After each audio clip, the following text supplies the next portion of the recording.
Recording in progress.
Morning, Makol.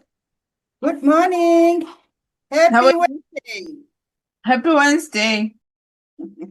I have a network issue in the office. If it happens that my presentation's cut, would you please help me with Yebo, Macaulay? you're co-host, ne? Yes, but I was also informing you my network in the office is unstable. We have an issue. Ke ndicinga umculo ngokuqala umsebenzi. Ndithi mandikwenze ube yi-co-host for a presentation. Yes, but what I'm saying is that if I have glitches, can you please step in because my network is unstable. All right, let me load them because andinazongo. Okay, because it's save. I will project, but if it happens that I cut in sis. All right. Molo Koliswa. Molo Casey, Molo Chomi. Yeah, we got problems here also with network at Parliament. I don't know what's happening today, guys. There's a problem here with the network. Okay. All right, let me. Maybe we should have worked at home, Casey. I think it's Sinta. There's an issue Unfortunately, with the I have to come to network. Parliament every day, man. Hey, there's a problem. Yeah. Good morning, Mr. Poole. Good morning, everybody. How are you? Okay, Mr. Poole, I'm fine. I'm fine. Okay, Casey. And You strong you to need the to scan network. something and send to me. Don't forget, please. Yeah, I almost forgot. Okay, Yeah, right. no Thank photos. you, Casey. It must be scanned, please. It must be Yeah, scanned. okay. Okay, Thank you. Casey. I will do it at once. Okay, thank you, sir.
Recording stopped.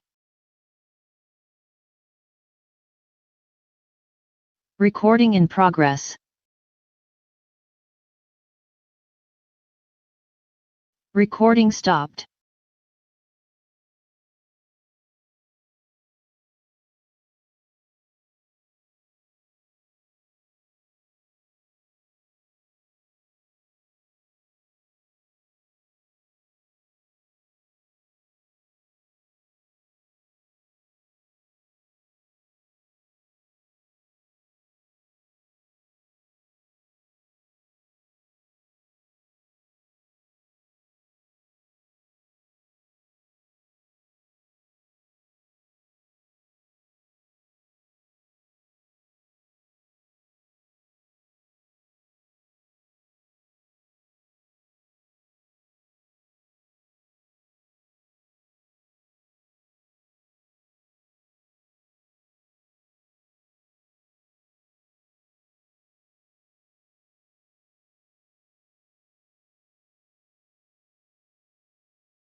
Greetings to you all. Uh, Casey,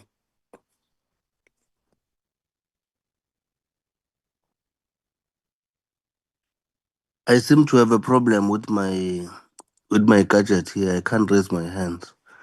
So I will send you a message together with this code. I just wanted to make that a note before we start the meeting. Thank you.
Good morning.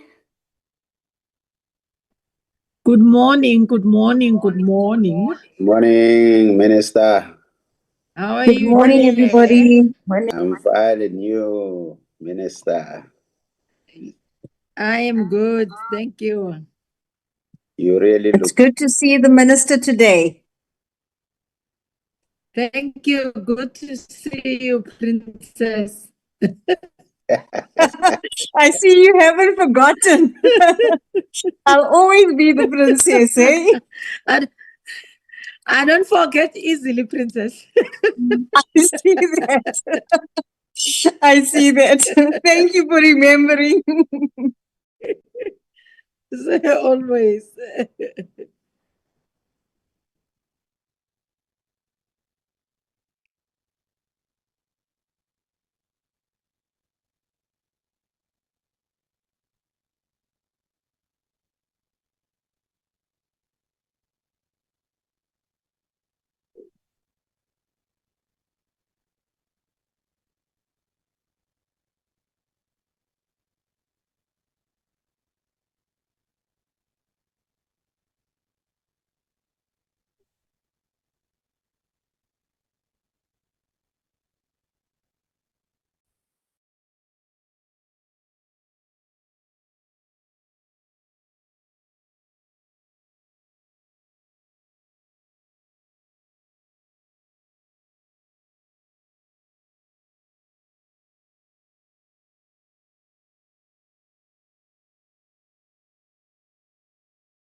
Good morning, Chairperson. Good morning to everybody in the platform. How is everyone today? Morning, darling. We all well in you. I'm good. Chairperson, it's about, we can start. We do have a quorum. Police were? Hello.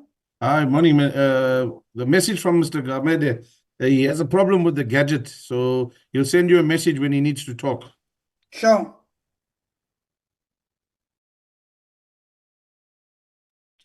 Hello, Chairperson.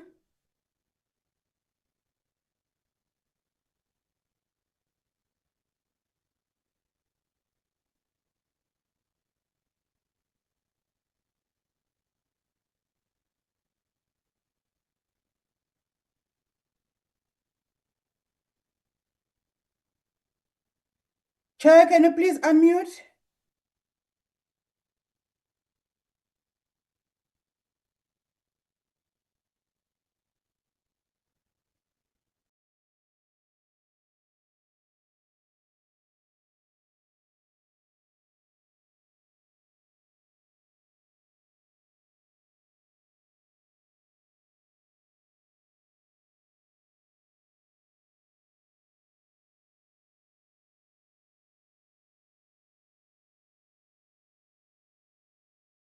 If the chair is not available, we are available to lead ourselves. We've got capacity. Yeah, you can continue. That's what we are used to. But Chair, you're supporting EFF today, eh? I see that. Is it? Well, you got on red, so that's supporting EFF. No, EFF doesn't have a monopoly of any color. Okay, enough But about the you look EFF. Let's proceed. But you're getting free airtime there. Okay, thanks very much, and good morning, honorable members. Good morning to everybody on the platform. I've seen the minister. Welcome, minister, and your team. I see the DG is on the platform also with your team. I see the deputy minister is also on the platform. And honorable members, good morning and welcome to this meeting. Good morning, Secretary, can we slide the agenda?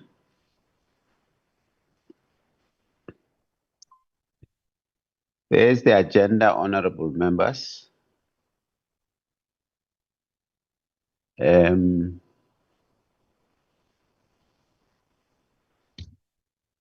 going to start with the main items, briefing by the Department of Human Settlement, deliberations, briefing by the Department on Human Settlement on the issue of legislation. We have deliberations. And then the next one, Secretary, can you scroll down? The next one is consideration and adoption of the committee strategic plan and budget and closure.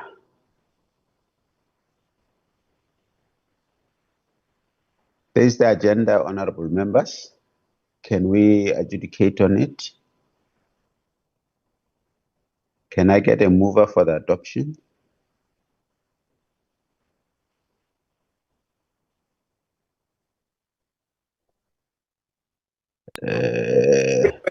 Honorable Ditebe.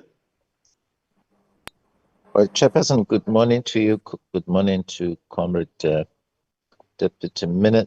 Comrade Minister, Deputy Minister, DG, all the officials, honorable members. I move for the adoption of the agenda. Chairperson, may I also say, to the extent that the minister and her team may want to pursue other things, and subject to your guidance, perhaps when it comes to the item that pertains to the committee, they perhaps should be allowed to go if they so wish, because there's always something very important to do in another arm of the state. Thank you, Chair. Thank you. Honorable Kakakilwe. Thank you, Chair, and good morning, Minister DM, DG, and the team, and honorable members, as well as our support staff. Chairperson, I second the adoption of the agenda. Thank you. Thank you very much. Is there an alternative view? Nothing. The agenda is adopted. Apologies, Secretary. Good morning, Chairperson. Good morning to all the guests in the platform. The apology that I received from the minister, she requested an early departure due to the cabinet meeting. And also Ms. Frenchman is not going to join us today, Chairperson. She has an urgent meeting to attend. Thank you. Thank you very much.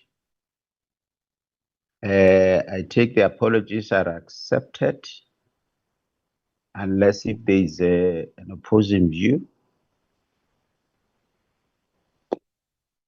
I don't see a hand. It means the apologies are accepted. Honorable members, we are happy that we're meeting today to consider presentations from the department. And indeed, as suggested by Honorable Dutebe, once we are done with the presentations from the departments and having deliberated on such presentations, we are going to release them so that we remain as a committee to deal with the one item that is on the agenda and another item that is not on the agenda. But I would request that we be businesslike so that we allow time for members to travel to Parliament. I'm advised that today's meeting is live on one of the parliamentary channels, media channels, and therefore the request, as always, that when you are on the platform, please make sure that your video is on so that Parliament can be able to do their work as well. Honorable Minister and your team, you are heartily welcome to this meeting. We are excited and encouraged by your hard work together with your team. I see you are on rampage in as far as delivering title deeds is concerned. And even provinces, even if you are not there, provinces and municipalities still follow your lead and make sure that we deliver title deeds, because these title deeds are contributing towards the dignity of our people. It's a matter of ownership. So even today or tomorrow, I think it's tomorrow, I'm advised that you'll be in Mpumalanga dishing out more than 400 title deeds.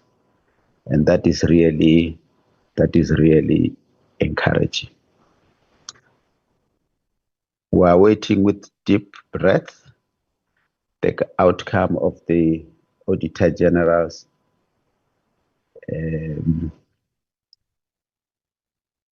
audit outcomes And it is our hope that as a department will perform better this time. And when we meet with the Auditor General and the department in the coming meetings, we hope to receive better results. Having said that, honorable members, Minister, let's have a fruitful meeting. Let's be businesslike so that, like I said, we allow members to have time to travel to Parliament.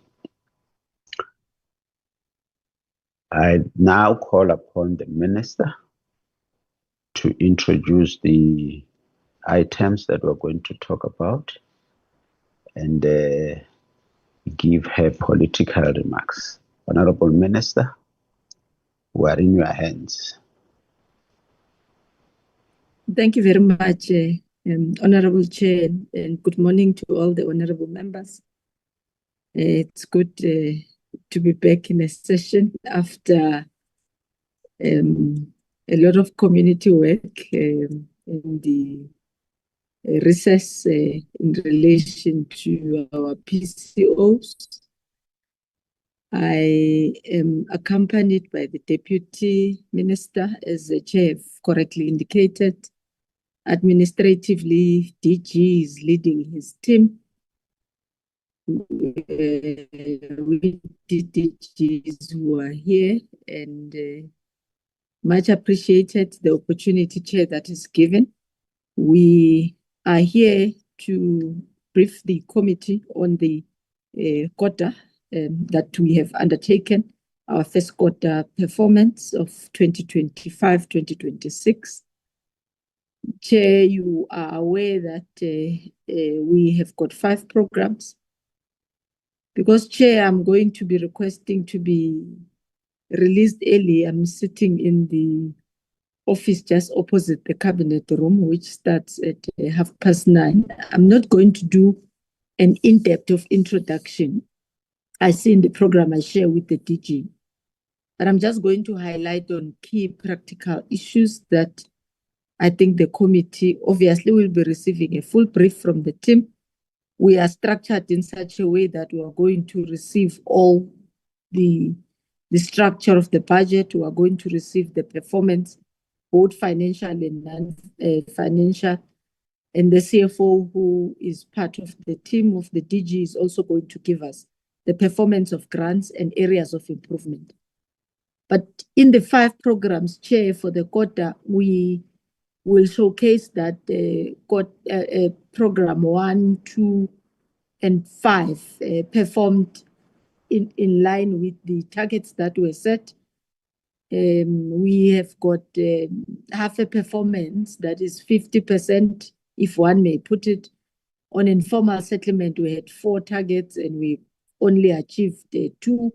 And on rental and social housing, we had 2 targets for this quarter, and we only achieved 1. And the Chair will, the DG will fully, and the team, elaborate on the areas. But program 3, honorable members, knows very well that it's one area where there is a lot of enhancement that needs to be done by ourselves and provinces, ourselves meaning national, in relation to informal settlements, and program 4 is in relation to rental and social housing.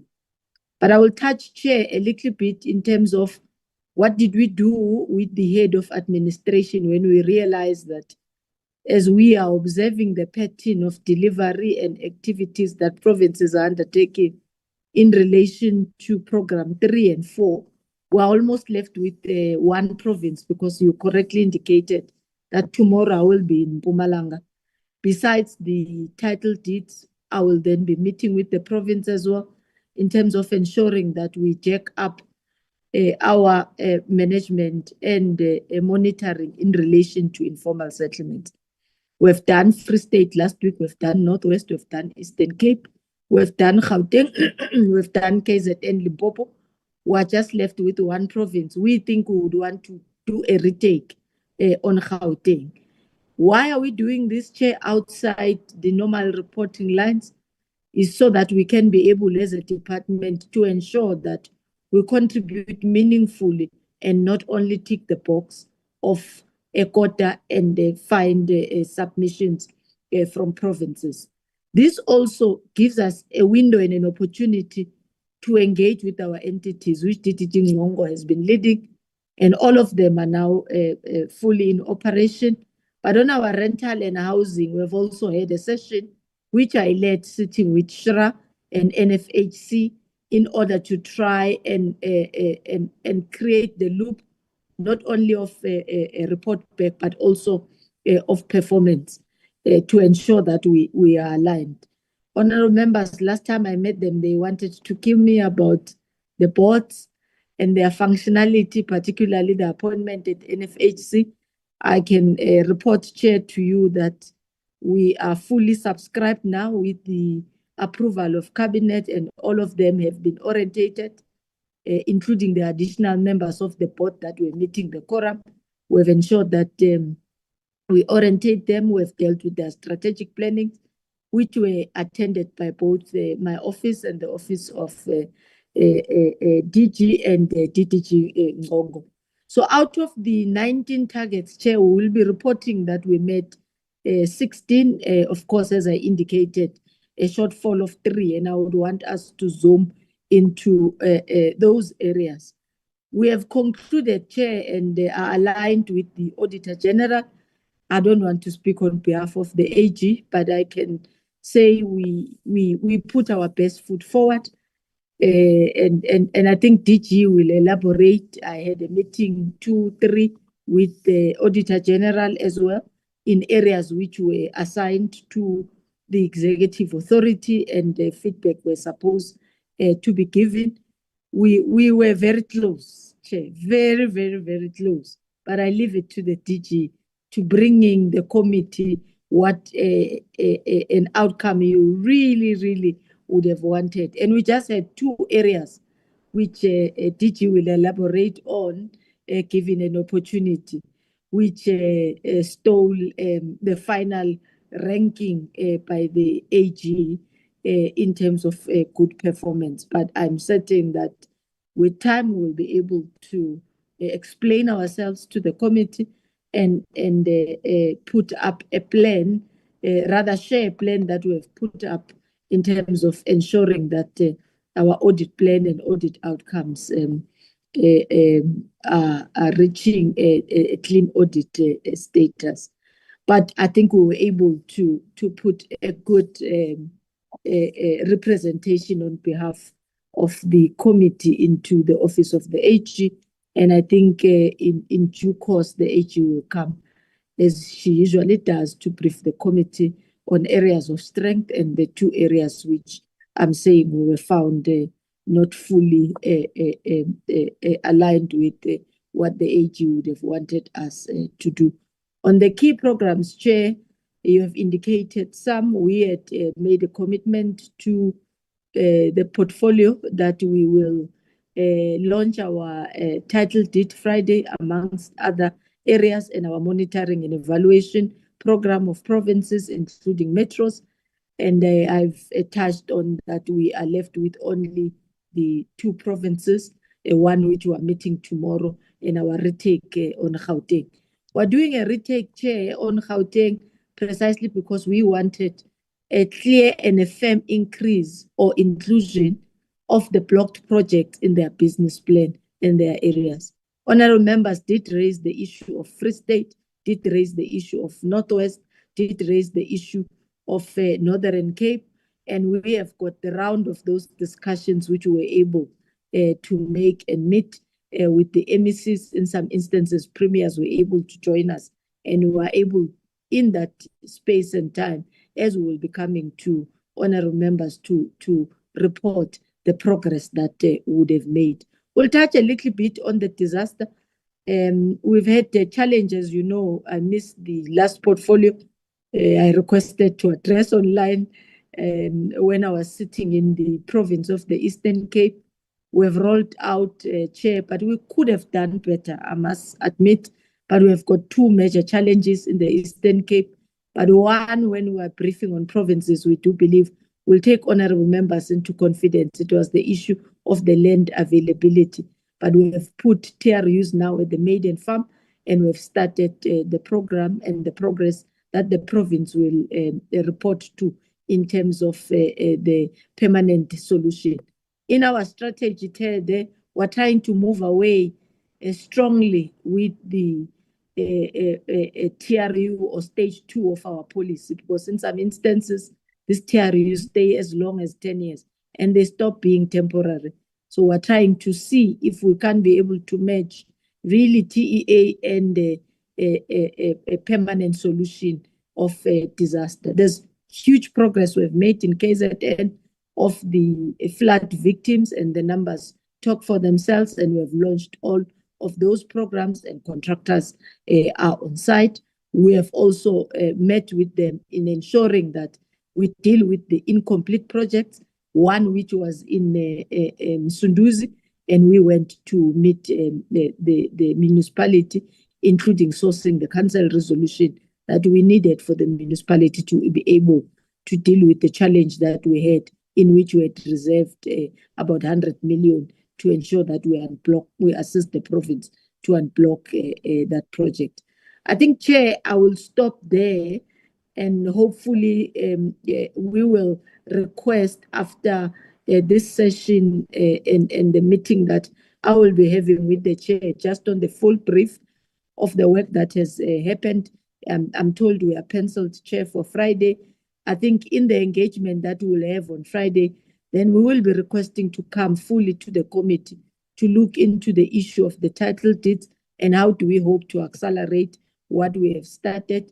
But we've already met, Chair, with Minister George in terms of the management of the National Environment Management Act, that is NEMA, and we've already met with Minister Nyonsho. We'll be bringing feedback to the committee. Why did you take this step? Yes, our target into the MTDP is 80,000 title deeds for 5 years, but we do believe, led by DDG Ngakatumalisile in this program, that we could be able to unlock the apartheid stock. What is the apartheid stock? Is the 99-year lease that were given to our people, whether in Tanzania, Soweto, KwaMashu, Umlazi, Seshego, Tzaneen, Nkowankowa, anywhere else where we would want to be rolling. We are hopeful that if the two departments assist us in the waiver, I mean, Soweto was built before I was born. So for us to subscribe it to NEMA and Spluma, we'll be saying then we're delaying the handover. We have started in the city of Cape Town, for example. We've done Bishop, DM always corrects me. I get the name of this area very wrong, and I think she will correct me again. I think it's Bishop Levis or something like that. We have handed over title deeds there of the old apartheid stock. We are beginning to move into it, but we hope that with the assistance of both the Department of Environment and Rural Development, we can then be able to register even more faster, and we will showcase our plan to the portfolio, which is trying really not to eradicate, to cancel the 80, but to say we would want to enhance more and report back to honorable members work that would have been done towards the direction of that work. Thank you very much, Honorable Chair. Let me stop there. I have, as I have said, accompanied by the team, and they will take us through the overall program of the department in relation to quarter one. Thank you very much, honorable members. Good to be here again. Thanks. Thank you, Honorable Minister. And thanks for the brief.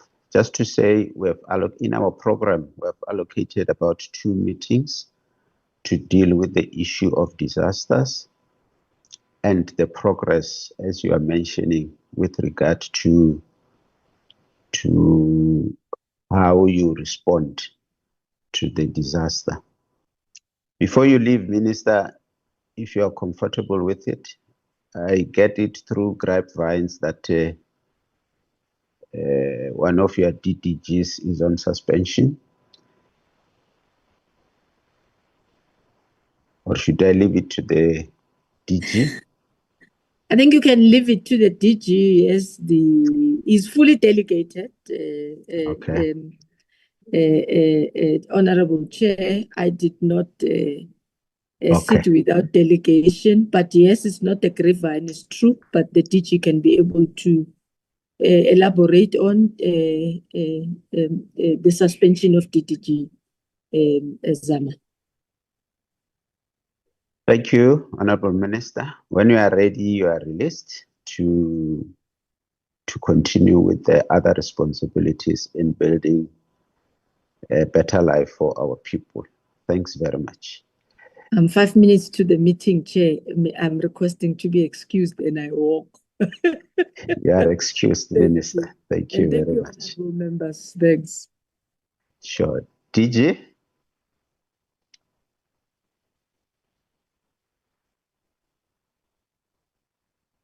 Honorable Chairperson, thank you very much, and a hearty good morning to you and to the members of the Portfolio Committee. I take the opportunity to also recognize the Honorable the Minister who have just left the meeting for Cabinet, and I also recognize the Honorable the Deputy Minister Tandima Hambethala who is in the meeting, and to also recognize my colleagues in the department and in Parliament. Chairperson, as the Minister has laid the foundation relative to the annual report, I'm going to request that either the Secretariat or COSI assist in flighting the presentation so that we can take it through that. We have realized in the office this morning that the SITA line is off and we are not able to utilize the of the state. We have unfortunately had to revert to connecting via phones. I hope that the network do hold up very well so that we are audible and we were able to carry through with the business of the day. Chairperson, thank you very much. The presentation, as Minister has indicated, is for Q1. We will not waste time with a lot. If we go to the next slide, Chairperson, in there we look at the structure is the same all the time, and this has not been revised. It remains the same. There's only one area of revision. The Office of the Speaker and the Leader of Government Business have agreed about relative to this, and that is number 7, areas of improvement that have been added into the structure of the presentations, which from now henceforth in quarters, we would be including this section to look at how we improve. Basically, it's an improvement plan to make sure that the targets that run behind schedule are actually finally caught up with, and we're able to report about them in future quarters, and that they do not fall within the cracks, because the old format didn't allow for space to report on the previous quarters and targets that may have been left behind. But now we would be able to report on those in this area to indicate and track the areas in which we are making progress relative to the areas we may not have met in the previous quarters. Chair, having said that, we move to the next slide, and which in the next slide simply once again reaffirms that we are dealing with Q1 of the financial year 25-26. In the next slide, Chairperson, we then look at the structure of the department. This is already known to the committee and we will not waste time about it, but just for context so that members are aware, the 3 targets that have not been met are in program 3 and 4, with one program carrying 2 targets that have not been met and the other carrying 1. So, and that is the informal settlements program as well as the rental and social housing program. We can move to the next slide in which we are indicative of our strict measures, although typically the target of achievement has been set at 80% of the target. We set it much higher bar for ourselves, which is 99%. And we then say anything that has not been 100% or plus, we consider it non-achievement, and we think that this higher bar stands us in good stead when the audit process does kick in and come. And Therefore, we measure ourselves in those three terms of 0 to 99. And even if we had achieved 98%, we would still say we have not achieved.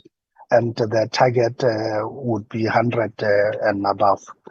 We move to the next slide, and in which case we indicate that the overall performance of what has been achieved at 100% is 84%, and those that have been anywhere between 0 and 99 are at 16% of not achieved.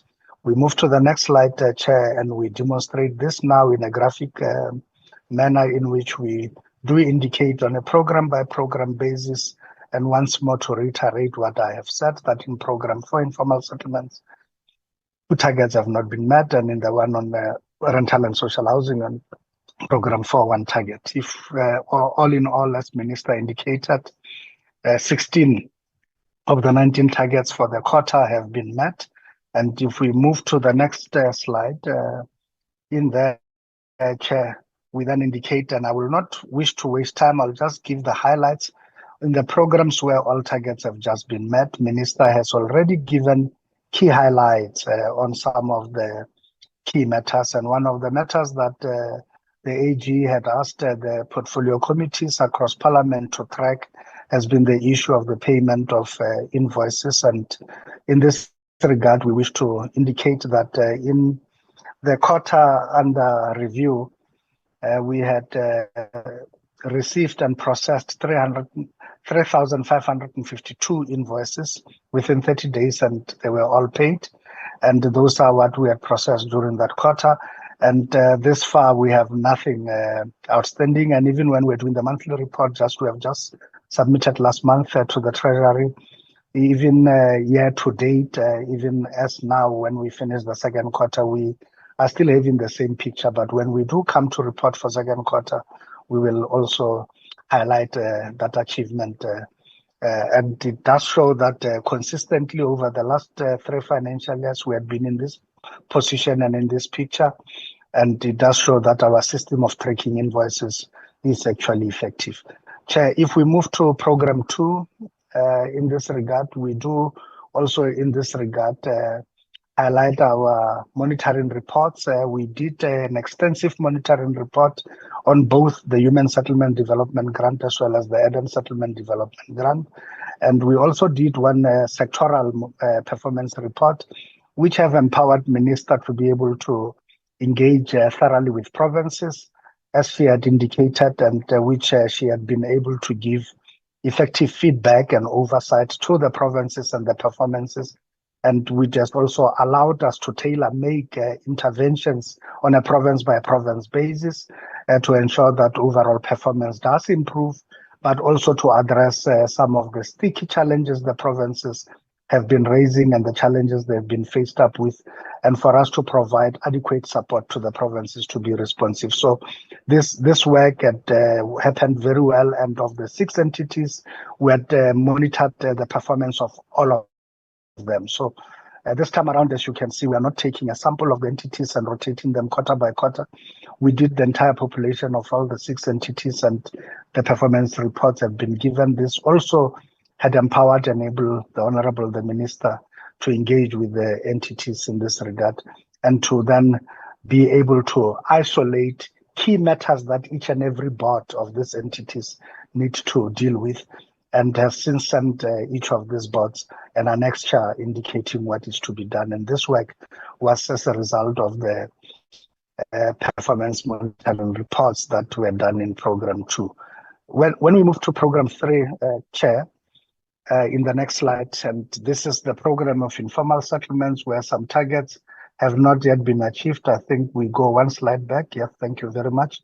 And there we do indicate that then we will pay focus to the targets that have not been met. And this was around the completion of phase 1 of informal settlements that were targeted across all 9 provinces and 8 metros.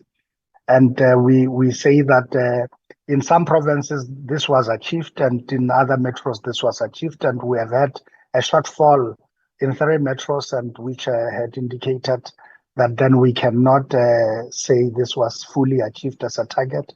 and hence it fell within those targets that were between 0 and 99% and not 100% done.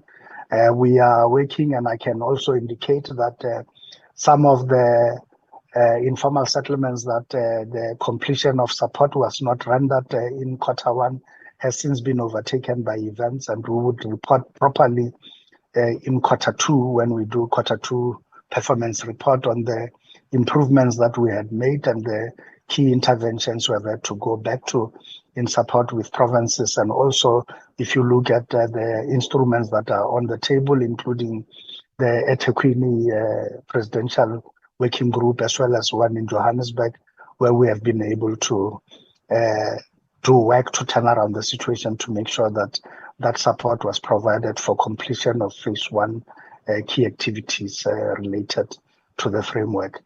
Again, there was the issue of the completion of phase 2 informal settlements, and in this regard, this is also what has delayed us, the completion of portfolios of evidence to ensure completeness of the support provided in respect of the informal settlements. And like I said, some of the work has already been overtaken by events, but nevertheless, when we do come to Q2, the committee will be able to make its comparison of performance in Q1 and Q2. And like I've indicated already, Chairperson, we have begun key work of ensuring that we do catch up with the 2 targets, and we do deal with what was outstanding, and that the evidence is being collected so that we can back up the performance with clear, complete evidence. This includes work on issues such as reblocking and also issues such as temporary provision of services.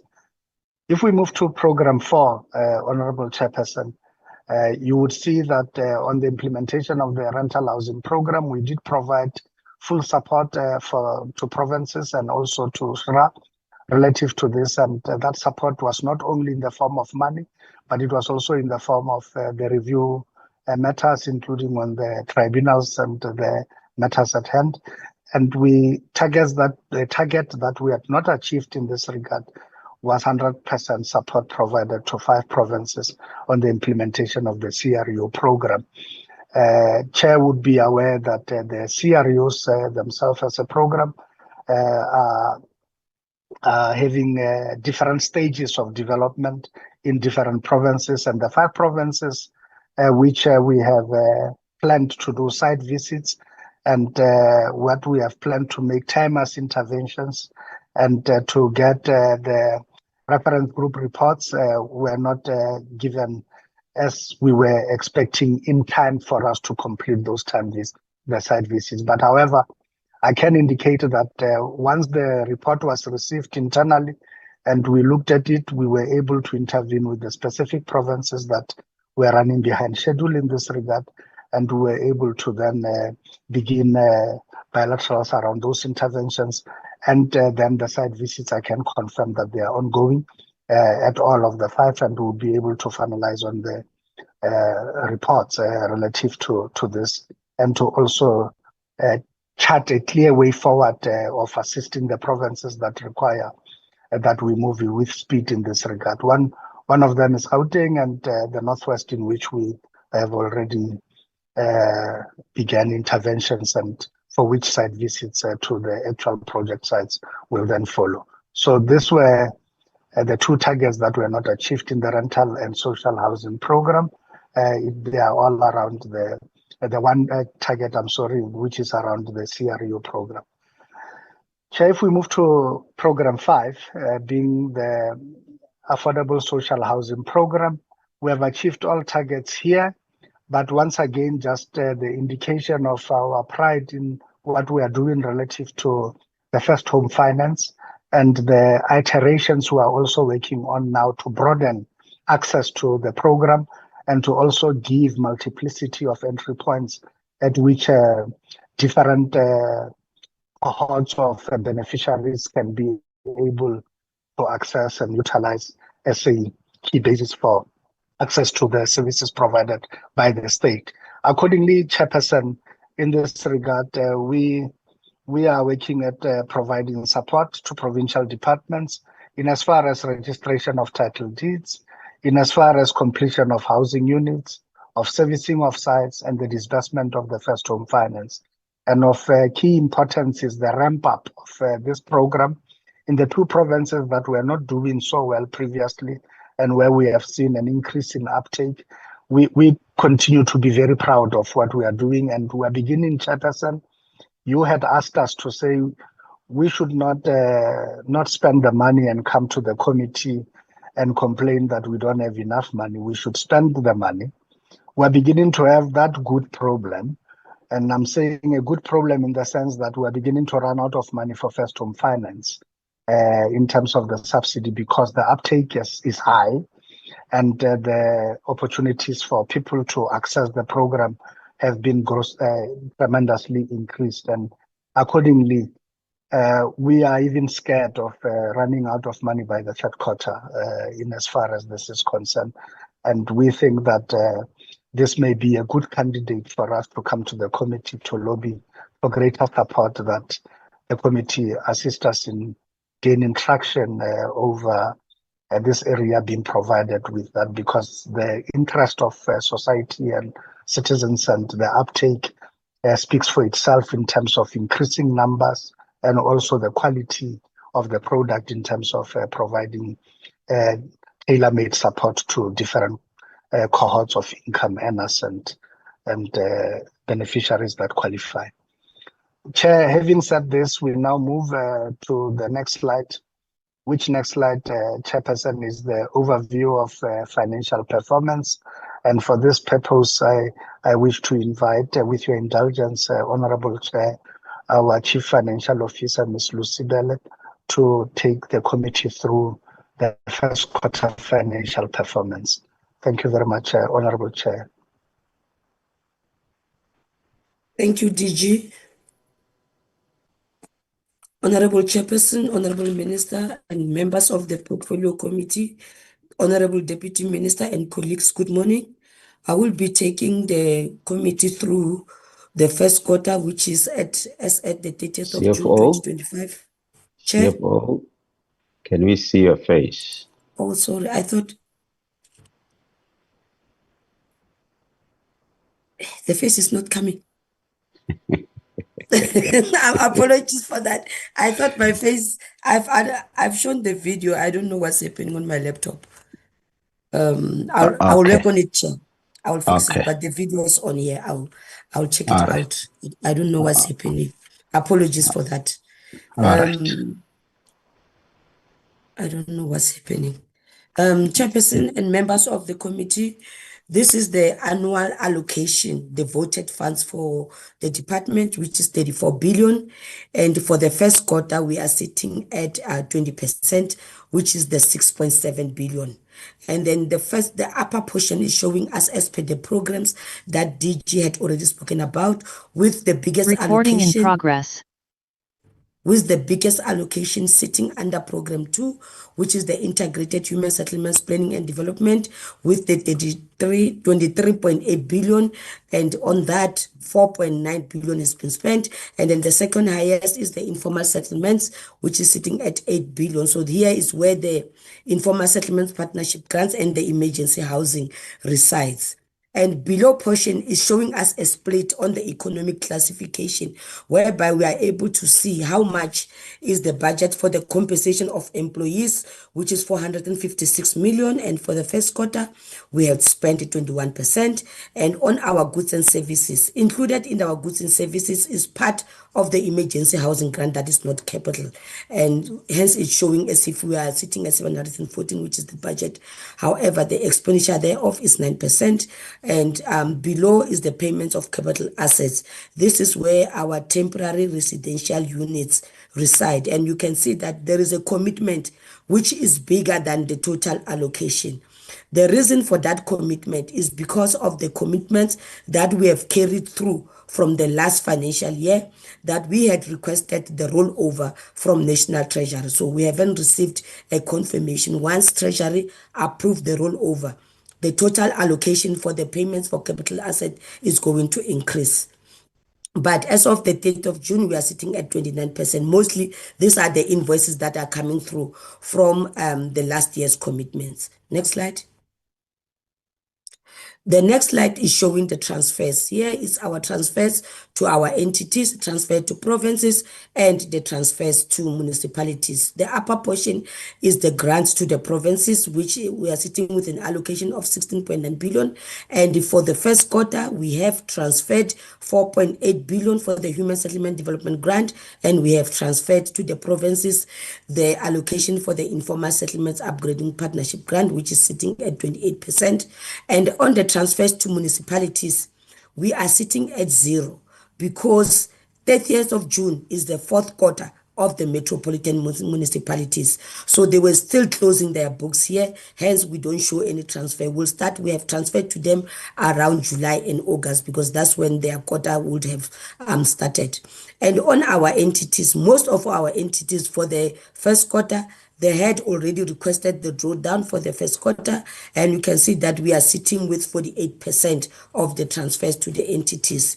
And on the departmental transfer, we have a scholarship that is sitting at 7%, and we have got the UN Habitat that we haven't transferred our membership, which on the first quarter we are sitting at 0%, and the Cities Alliance we had already transferred an 88%, and with the household is where our termination benefits, the retirement and the resignation are sitting. Hence, we are sitting as if we are above what we had put on, and this one is because we had a lot of the termination of services that we had to pay together with the resignation and the retirement. So we will be able to adjust the figure so that we show not the negative variance thereof. The next slide. This is showing the total allocation of the emergency housing fund. This is where we are expected to respond when we are having emergencies. We have put aside for under goods and services the 10 million. This 10 million is the assessments that we will be, when there is an emergency, we request mostly the NHBRC. We have entered into an agreement with the NHBRC to go and do the assessments on the damages. And then on the travel and subsistence, this is where when there is an emergency, we are able to move the beneficiaries into the safer accommodation, and it happened in the Eastern Cape. When we had the emergencies in the Eastern Cape, we were able to move them out of their area which were flooded into a safer accommodation. So for the first quarter, we had paid 1.5 million on that. And on the building materials, this is where there are damages or fires, mostly in the Western Cape and the KZN, fires in the informal settlements. We had already procured 13.9 million for the fire kits to assist them to rebuild. And on the repairs for the quarter under review, there were no repairs that were taken that had been done. And for the TRUs, the temporary residential units, we had already paid 96.7 million. And the reason for this is what I have elaborated earlier on, that when we closed the year with a lot of commitments on the temporary residential units. And we are still as well waiting for the National Treasury to approve the rollover in that regard. The next slide. This is what DG has spoken about. Every month and every quarter, we report to National Treasury that on the number of invoices that are paid within 30 days. So for the quarter under review, 352 invoices had been processed, and all of them were paid within 30 days. And the report as well has been submitted to National Treasury to indicate that the invoices had been paid within 30 days. Next slide. The next slides, we're talking about the performance of the individual grants. This is the Human Settlement Development Grant for the first quarter. The total allocation for the Human Settlement Development Grant is 14.1 billion. For the first quarter, we have transferred 4.7 billion, and out of that 4.7, 2.9 has been spent by the provinces. I'm going to take the committee to see on the pink column that shows the spend against the transferred funds. You can see that for the Eastern Cape, we have transferred 483 million, and 100% of that has been spent. So this slide talks to the cash flows, because when we start the financial year, we have an approved payment schedule with the approved agreement on how much we are supposed to transfer and the expenditure per quarter. So for the Free State as well, we have transferred 336 million, and 89% of that has been spent with Gauteng. That was tracking on the first quarter because we had already transferred 1.6 billion, and they've already spent 184, which represent 13% of the transferred funds. And when you look at Northwest and Western Cape as well, they spent 100% of the transferred funds, and Western Cape, they have gone over. But going over, Chair, they did not go over the annual allocation. They've gone over on what they have requested on the cash flow for the quarter under review. The next slide.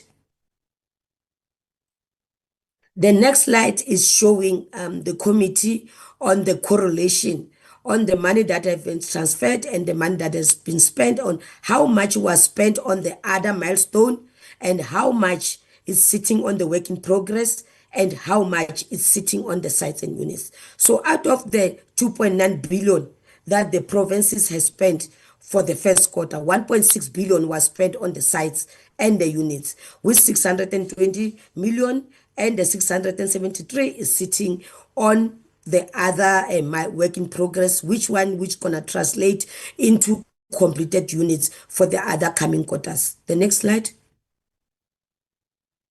This is the work in progress that I was talking about, that shows per province on how many units were sitting under foundations, how many units are sitting on the wall plates, and how many units are sitting on the roof plates, and those that are finishes, so that we are able to track the allocations and the completions for the next quarter. So when we close the first quarter, we can see that we had a lot of units on the ground to show that for the next quarter and the amount spent, we will be able to pick up how much units that will be able to complete. The next slide. This is the other milestone that we have been talking about. The other milestone talks about the housing chapters, the emergency housing assistance. It talks about the social and economic amenities, the land parcel, the NHBRC enrollment, and the accreditation that we are utilizing. So these are the other milestones that we are funding from the HSDG, that the provinces are allowed from the grant framework to spend the money on, so that they are able to meet the other targets as per the business plans. The next slide. This is the Informal Settlements Upgrading Partnership Grant. This as well is showing the spread of the budget by the provinces to say how many amount is sitting under the permanent infrastructure, because we agreed with the provinces that 70% on the Informal Settlements Upgrading Partnership should be utilized for the permanent infrastructure, so that we are able to formalize those informal settlements, that the informal settlements will be able to have the connections to the bulk services. So we are able to see that how much has been put aside for the social facilitation, how much is put aside for the feasibility studies and the interim services. However, the biggest allocation for the Informal Settlements Partnership Grant is sitting under the permanent and infrastructure. Next slide. This is the expenditure on the Informal Settlements Partnership Grant as per the phases. So you can see that the biggest expenditure is sitting on phase 3 with the 478, and on social facilitation is 1.2 million with the phase 1, phase 2, and phase 3. So this is able to assist us to track, to see that we are able to move from phase 1, phase 2 towards the formalization of the informal settlements, and to see that how much we are able to spend on the phase 3, so that we are able to formalize those informal settlements. Next slide. This is the Urban Settlement Development Grant. As I said earlier on, that the metros, their financial year end is 30 June. However, I need to indicate that the metropolitan municipalities are working on an accrual basis of accounting. By the time we are making a submission, the municipalities were in the process of closing their financial year end, and they were still processing the accruals. So when they submitted as of the 31st of August, the status quo has changed. from this 81%. Because here you can see that the city of Ekurhuleni, when we submitted the information to the portfolio committee, they are sitting at 45.1%. However, when they closed the year and submitted to National Treasury and the Auditor General, the status quo had changed because most of the metros that are reflecting 67%, 75%, and 45%, most of them have moved to 100%. Next slide. The same as this is the, as of 30 June, this slide, it was only showing the amount of the invoices that have been processed during the month from May to June, and to show that there is a hockey stick because most of the metros, they were not spending the money, but when it comes to end of the financial year, most of them, they are reflecting 100%. With the example that I've used on Ekurhuleni, you can see that Ekurhuleni, they were sitting at 45%. But when they submitted their financial statements, the expenditure on the urban settlement development grant for Ekurhuleni has gone to 100%. So they've moved with this processing of invoices around the July and August when they submitted, it has moved from 45% to the 100%. So this slide is just showing that throughout the year, there is a slow progress when it comes to the expenditure on the metropolitan municipalities. But on the last month of the financial year, there is a steep increase because you can see that eThekwini Metro has spent 27% in 1 month, show that they have drastically increased their expenditure. So this slide is trying to show those movements. The next slide. This shows the fund utilization, that where did the money go when it comes to the provinces. So we are able to pick up that under housing and human settlements, we are sitting with 1.6 billion. With the biggest allocation, the 35% allocation, it was sitting on the water and sanitation, and the spending thereof, it was sitting at 93.1%. However, there is another slide that will be able to show that when we are submitting the report, the final report for the metros, this scenario is going to change because this was before they finalized their financial statements to the Auditor General. So most of them, instead of the 81.1%, most of the expenditure for the metros have skyrocketed and it's gone to 100%. The next slide. This is the expenditure on the informal settlements upgrading partnership grant for the metros as well. By the time we're submitting the information, they were sitting at 83.9%. However, the status quo as well here, they have changed. They've shown that most of the metros are now reflecting the 100% on the expenditure on the grant. Next slide. This slide as well is showing the phases. Like the way we are tracking on the provinces, we are also tracking on the metropolitan municipalities to see how much is sitting under phase 1, how much we spent on phase 2, and how much we spent in phase 3. And we are able to pick up that the biggest expenditure is going on the permanent services as well on the metros, with 2 billion that has been reflected that we are spending more on the permanent services as well on the metropolitan municipalities. Next slide. I think I've come to the end. DG.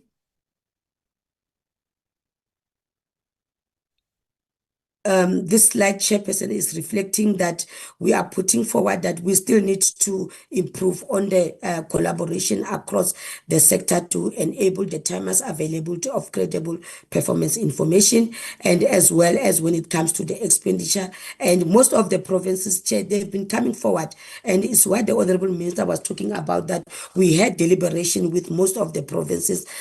Provinces are running out of money, and they've got the challenges that they've raised. Most of them, they've got challenges of bulk. And we did agree with most of the provinces that we need to make sure that we start talking to the sister departments. We need to start to be having conversations with the municipalities so that we are able to align MIG together with our grants so that we can address the issue of the bulk, because most of our projects that are blocked, the issues that are raised there is the bulk. Hence, we are putting forward that we need to improve on the collaboration as a human sector with our sector departments and our municipalities across the board so that we are able to meet our targets as human settlements. So that is the area of improvement. The next slide, I think, is the final slide, whereby we are recommending that the portfolio committee note our first quarter performance. Chair. DG, thank you so much.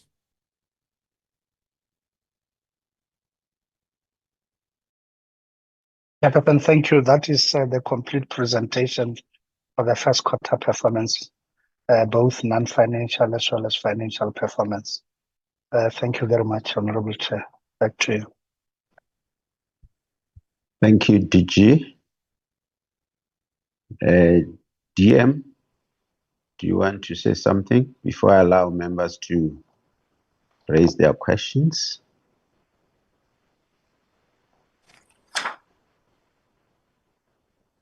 Good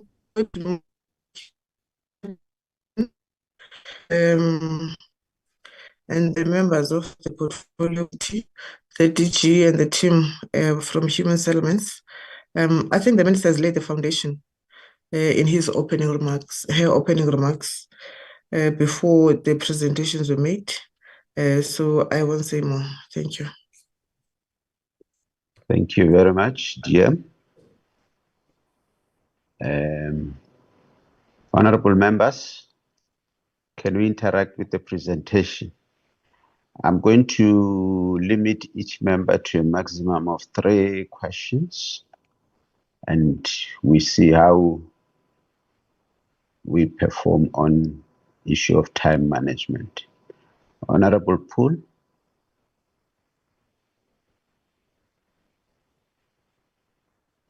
Honorable Poole, unmute. Thank you, Chair. Good morning.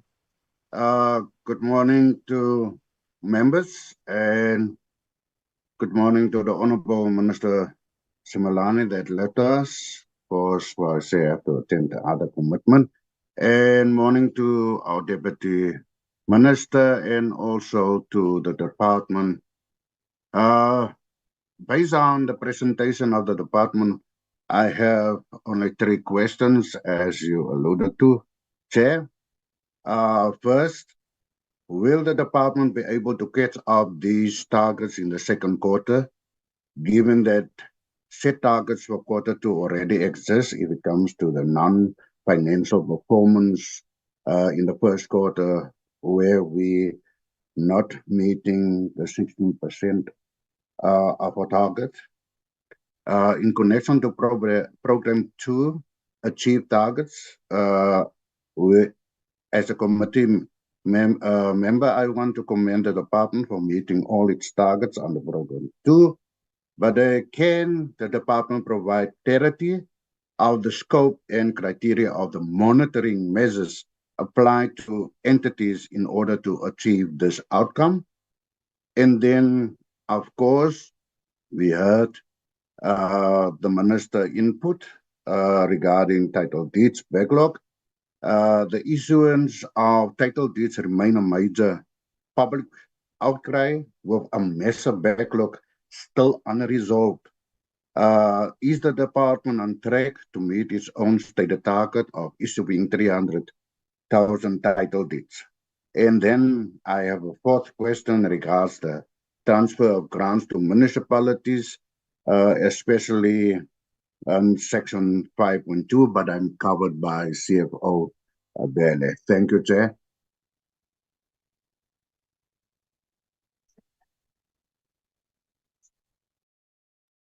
Thank you very much, Honorable Dlamini.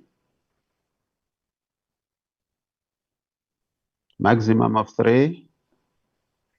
Thank you, Chair. Greetings to the meeting at large. I'll keep it at 3 questions, at least I'll try. To the CFO, I wanted to know which part of the target says that I'm trying to understand when flood victims are taken into places of safety and they're taken to hotels and B&Bs, and then they are then consequently evicted because of non-payment coming from the department, as it happened in eThekwini. What would be the cause of that? And how come any lease agreements that are done between the department and the owners of those private properties are not shared with the Metro, to an extent that Metros would be caught off guard with these evictions? The second question would be on the issue of title deeds to Mpumalanga. Would like to know where specifically in Mpumalanga would these title deeds be handed over? And out of how many do you have on hand? And the 400 that I think you said 400, I think the minister said 400. How many would be outstanding after that? Just specifications as to where exactly you'll be going. Because we have sent a query with houses in Mkondo, in Mpumalanga, with not having services such as water and electricity, no waste management that is being done there. We're still waiting for a response. It happened during recess, and we have not gotten feedback neither from the department or the province as to what is happening. And I hope that they're not part of the list and getting. I'm hoping that they are part of the list because they also need their title deeds, as these houses are over 6 years old. And then lastly, Chair, to go back to the issue of eThekwini, if we can, the committee can be brought into confidence as to the sister departments that the CFO has mentioned. Has the department spoken to the Department of Public Works as to which houses or buildings that belong to the public works that they can use in cases of emergencies instead of sourcing out private accommodation, because that seems to be also costly, and then it also infringes on the dignity of our people? Thank you very much. Thank you. DG and your team.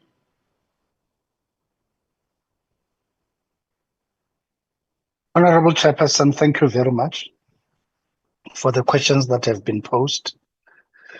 In this regard, to start up with the ones raised by Honorable Poole, whether the department will be able to catch up on the targets that have not been achieved in the first quarter.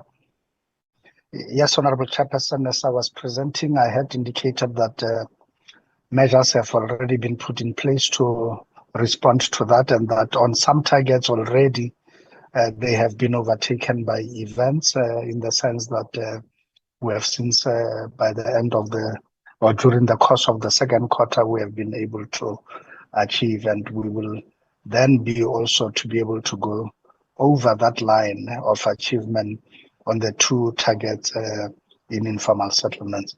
So the answer would be yes, our target is to make sure that by the end of the financial year, we have done our part to meet all the targets if we are to achieve a clean audit status, and that's what we are working on quick recovery of targets that have not been met in quarter by quarter to make sure that we actually achieve there.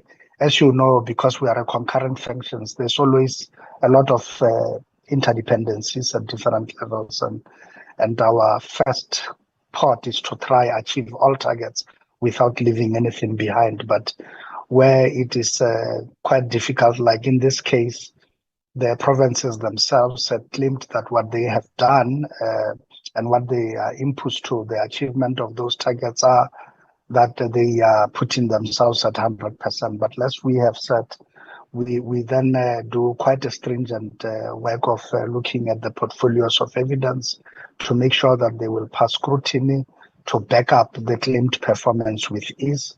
And often than not, we are not necessarily averse to understanding that that has been met, but we seek that be backed with credible evidence that can withstand the scrutiny of the AG. On the issue of the clarity on the scope of work being done to monitor entities and as to which monitoring instrument are we using in this regard, one just needs to highlight that there are key variables to good governance and to compliance in terms of laws and regulations, and also to compliance of the performance in as far as what has already been set within the existing shareholder compact with the entities. And the instrument we track is a template we have developed for entities to report, and to report on those key predetermined objectives in advance that have been communicated to them and to which they have signed up to. And also the key matters that would have been tracked in terms of their mandate and law, which is clearly articulated in terms of the shareholder compact, and it is also articulated in various pieces of legislation, that we track those and we look at the scope of performance and whether indeed both on non-financial as well as on their financial performance, they are meeting that, including the recommendations made by the AG. So that honorable pool would be what we track through you, Honorable Chair. On the issue of the title deeds, will we meet our target? As the chairperson's opening remarks were apt in the recognition that we have ramped up this work. The committee had said to us that look into this matter, and we did. There's just one correction I wish to make. The target Honorable Poole speaks to, I think it's a target for the previous cycle.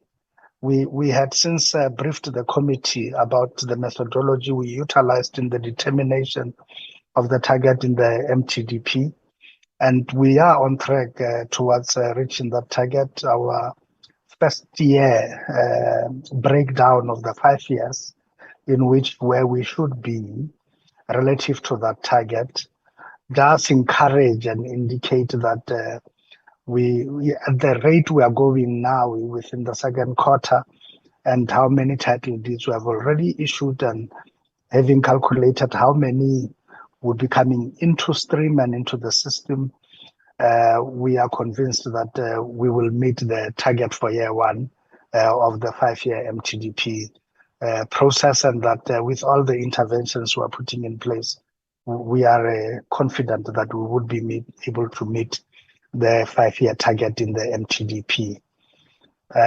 Of course, there are issues Minister spoke about of the old housing stock and the apartheid stock and all the difficulties that go with that.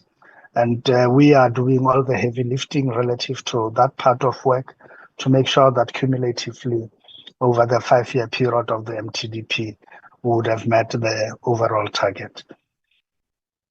Honorable Chair, if we go on to the issues of raised by Honorable Dlamini, I will leave the issue of the TEA evictions to the CFO to respond to, but one can just give a quick rider on it to say the policy is clear, the policy is known even at the local level.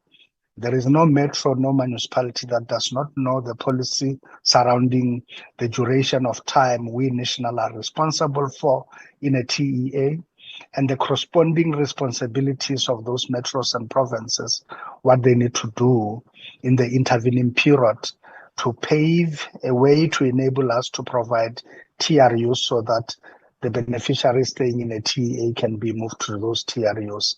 Where such are delayed, including availability of land, which is a responsibility in terms of the framework of the local municipalities to provide, and national department ends up with no place to build TRUs, they know that the responsibility then falls on to the metros to take over the responsibilities of that TEA.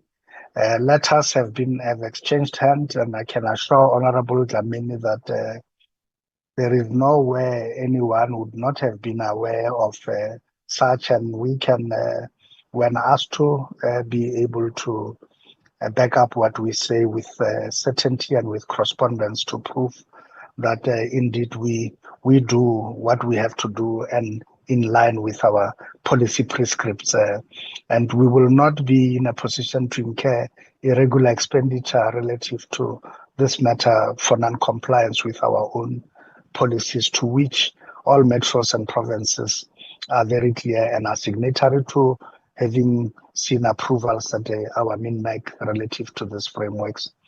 So the CFO can speak a little bit about the costings and every other thing, because we can guarantee that the framework approved by the Treasury in terms of the amounts we can be able to spend per bed, per night for a beneficiary. Those have not been breached, and we have never spent anything above those set limits. And the CFO can speak to even in other instances, like in the Eastern Cape situation, we're able to actually spend way below those amounts that have been set by the Treasury.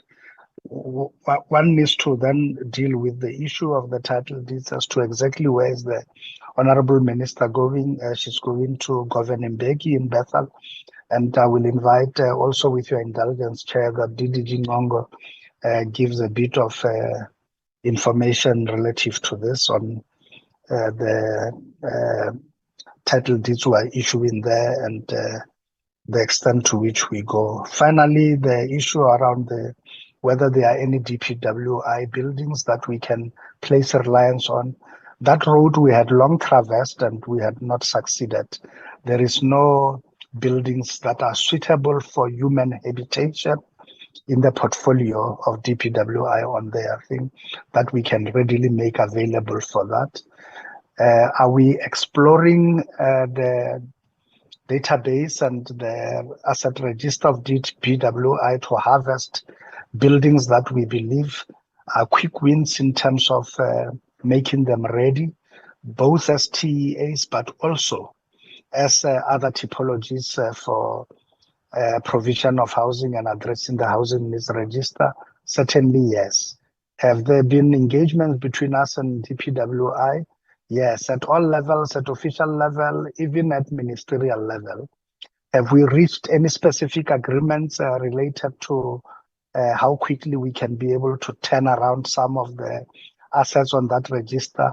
Oh yes, we have, and we have even identified areas to start and to pilot, and we're working very hard on the available buildings in the Johannesburg CBD and those in Cape Town, and we are also doing identification, and right now eThekwini is one of the areas we are busy doing, for a lack of a better word, a shopping list of that database, and the minister there has given our minister and our department the latitude to be able to scour that asset register and to look at what is of interest to us and what we can utilize. And consequently, we have already communicated with metros as well as provinces that where DPWI has buildings we think are of import, we should be able to identify that. And to that extent, we have been discouraging further purchases of land until we have a clear picture from provinces and metros what they are doing with land that they have purchased, and that is already on hand. And unless there is a clear shortage, we should do that. And our prioritization right now is on getting buildings strategically located within CBDs so that we can do different typologies from rental accommodation to social housing as well as low-cost housing, and even BNGs so that the poor can be closer to the places of work. So to that extent, we are working hard on the stratification of the assets on that register and on what we can do with the ones we have identified, and to which the transfer of such land has already been effected to our side by Public Works, and also what is already sitting within metros and provinces. So that is the work we are doing with DPW, and we believe that we will have quick wins in the process of doing this. But as of now, as we do speak, Honorable Dlamini, there is no single building that is suitable for human habitation for which we can use as a temporary emergency accommodation. Thank you very much. With your indulgence, Chair, I think the CFO as well as DDG Ngongo can give more information on the two matters. Thank you. Thanks, DG. Honorable Chairperson, my video is on. Let me move from the light. I see. Yes. Maybe to respond on what Honorable Dlamini spoke about regarding the eviction and the non-payment. I think is what DG has spoken about, Honorable Dlamini. When we took those beneficiaries, those victims, the flood victims into that area, we did together with eThekwini and the province. I remember we had a meeting within the eThekwini chambers, in their council chambers, whereby eThekwini did promise us that there is land that will be able to build the TRUs. And when we housed them in that temporary emergency accommodation, it was supposed to be for a period of 30 days because that one is known. However, eThekwini could not make available the land option so that we can build the TRUs.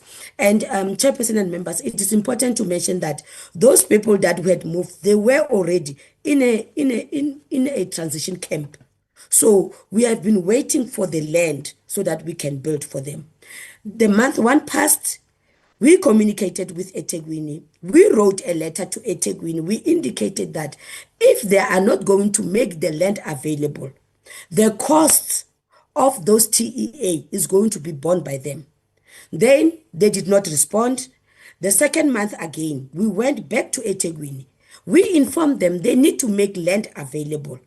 If not, they will be able to bear the costs of that private accommodation, because it was going to be against our policy to keep on housing those people into the TEA, because we cannot house them for more than 30 days. However, when you look at this scenario in eThekwini, we paid for 3 months stay of the people in that accommodation. So, Honorable Dlamini, eThekwini, they were fully aware that they were supposed to take over that agreement. They won't say that they did not know about the agreement. They knew very well that we wrote to them formally that if they are not making land available, they need to take over on the payments of those TEAs. And a proper procurement process was followed, because it was followed during the last financial year. AG did audit on it, and there was nothing found wanting in that accommodation. The only thing of the non-payment, it was eThekwini, because we had communicated to them that if they are not going to make the land available, they need to take over and pay. So that is why at the end, the province and eThekwini, they had to take over and continue with the payments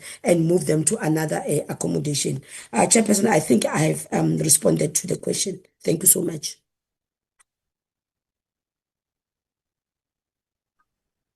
DG Ngongo. Thank you very much, Honorable Chairperson, honorable members, Honorable Deputy Minister, DG and colleagues. Yes, Minister is visiting Governor Mbeki local municipality tomorrow to hand over title deeds.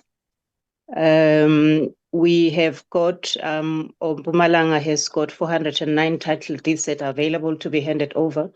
But specifically in this area where she's going, there are 370 title deeds that will be handed over. And I must also indicate, Chairperson, that all the beneficiaries of these title deeds are pensioners. I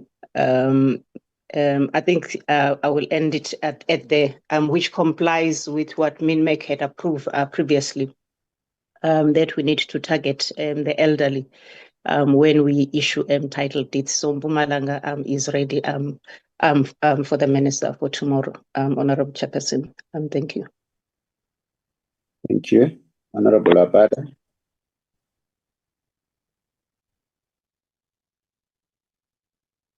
Can you see me, Chair? Thank you. Continue. Maximum. Okay, so so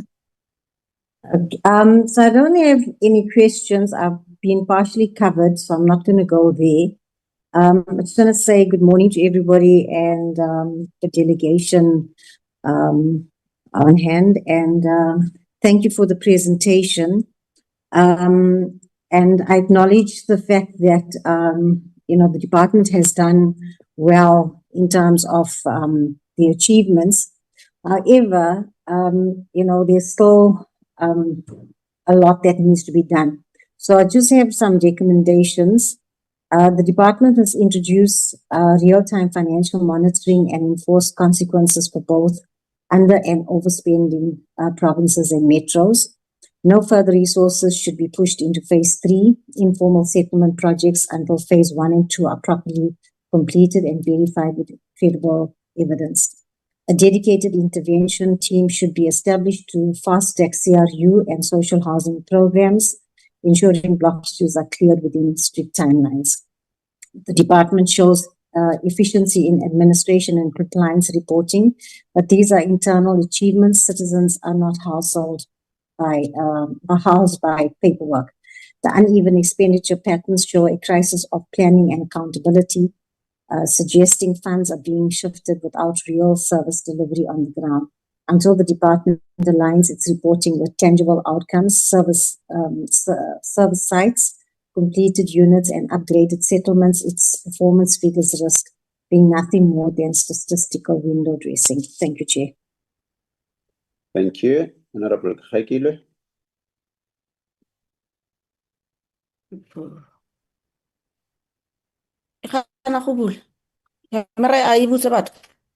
Chair?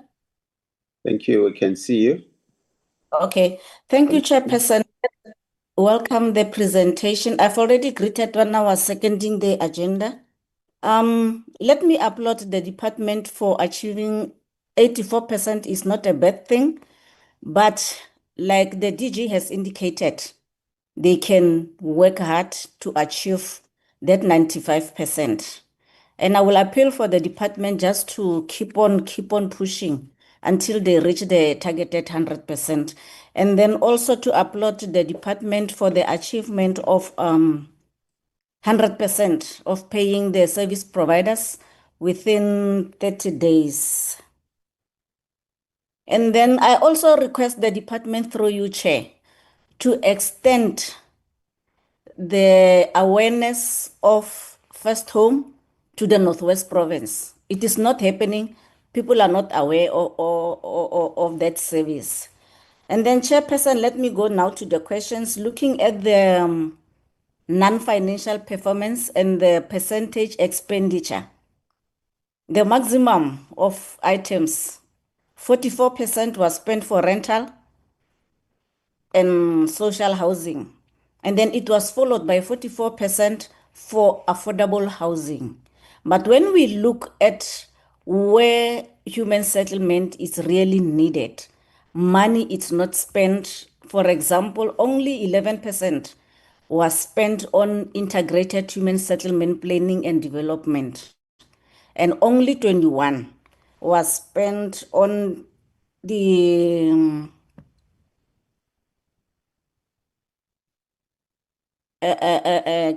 human settlement, this one.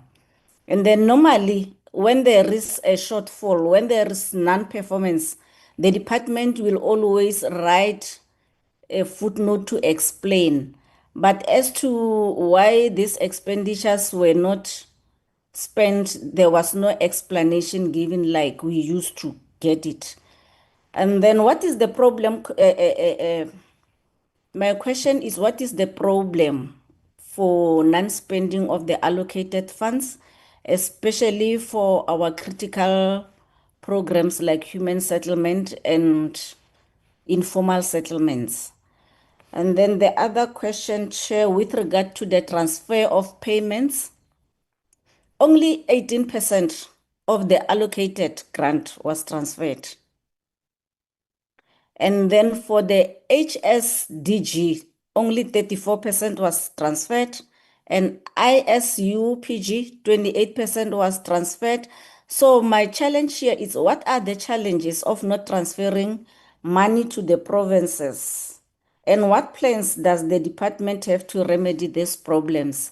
And then for the emergency housing chairperson, we recently had floods and disasters, but when we look at the expenditure, only 17% of the allocated budget was spent for building material. So I just want to find out from the department through you, Chair Horo, what are the challenges? And also to find out if all the affected communities were assisted, especially go Eastern Cape. And then I'm a bit concerned again, Chairperson, on the issue of the transfers and the spending of the provinces. Looking at Gauteng, they've spent only 13%, but in some other areas they've improved. But here I do not have any question. I know the minister has told us that they are busy with Gauteng, but I will also appeal through you, Chair, that the committee must meet with the premier of the province, even if it can be virtual, just to discuss the issue of non-expenditure of Gauteng, looking at the conditions at Gauteng, especially when it comes to informal settlements. And then the third question, Chair, is with regard to... You're already on the fourth question. Okay, it's just a minor one. 1 second. The block projects, the department have spent 619%. If you can get explanation of that. Thank you, Chair.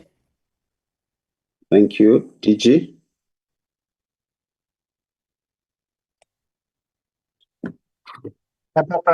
Thank you very much. We welcome the inputs by Honorable Abada in as far as she commends the department and also her recommendations relative to the areas of focus we must pay attention to, and also note assertion that our targets are nothing but window dressing exercise. Yeah, okay, we note that, but obviously, Chairperson, we work from a premise that says that the APP of the department is approved by this committee, including the targets set therein, and we agree in advance with the committee in terms of what we are going to do right through the year and in which quarters what is going to be assessed, and ultimately the provision of all of that, and the type of targets she speaks about, including service sites and all of that, are targets that you see that we are, in terms of the plan, the annual performance plan, supposed to report about in Q2 and also Q4. And I think that it will be, well, I don't know, but I'm just saying that we do note her concerns that the APP should be made of only targets that are citizen front facing. But that's not the design, it's not the template approved by Parliament, it's not how it is. That template also requires this, what she calls internal targets, to also be included herein and for us to be accountable about them, because the committee would have been the first one to blame us if there was chaos all over and we couldn't produce reports, we couldn't account, we couldn't collect portfolios of evidence, we couldn't do what later on the AG would need to utilize to verify and to be able to report to the committee on the real state of affairs in the department if we ourselves ignore those section of targets and only deal with the ones that she deems to be the appropriate ones to come forth. So nevertheless, we are obligated to deal with all of them, with all the targets, including the ones she calls internal. Honorable Kekakilwe, we hear you and we take to heart your message to us that we indeed must live to our word to continue doing better and to improve on the achievements in the 80s and to take it into the upper 90s. We've heard you loud and clear. We are at Edom with you, and that is our generally intent, that's where we would need to go together with this. On the first home finance matter in the Northwest, and that you believe it is not taking off, indeed, Northwest is one of the provinces with a negligible presence relative to that. We've heard you that you would want this to be ramped up. It's a matter we'll engage the province around and also to engage with the NHFC to see that it really does. But I can assure you that one of the iterations of the first home finance, the uptake is in Northwest is there, and we have seen the improvement in it. Particularly the one which we do with private sector partners with cash build for the allocation of the building materials equivalent to the subsidy amount, and the packages cash build give to those who qualify on acting as an agent and on behalf of the NHFC. So that one we have seen some parts of it take off in some selected areas. We have had the general thrust of your message that you want to feel this thing and you want to see its presence, and that you want to see an exponential growth in the uptake in the Northwest. And like I say, we're making a commitment here in that we will engage province and engage NHFC to see how best and which other iterations of the project do we need to put forth so that we can increase multiplicity of entry points for beneficiaries and the uptake. We've also heard you that you are concerned. You have done a good analysis of our financial spending patterns and where we are putting money at, and which you are saying there is incongruency relative to the stated priorities and the needs on the ground, and vis-a-vis where the actual money is actually being spent. We hear that, and we are not averse to what you are saying. We are, however, quite cognizant that you would see an uptake in the quotas where we and provinces are required to then drive those specific areas that you would see an increase. And I must also indicate that this still represents first quarter. And if you look at it, we are above the normative 25% we're supposed to be at this stage.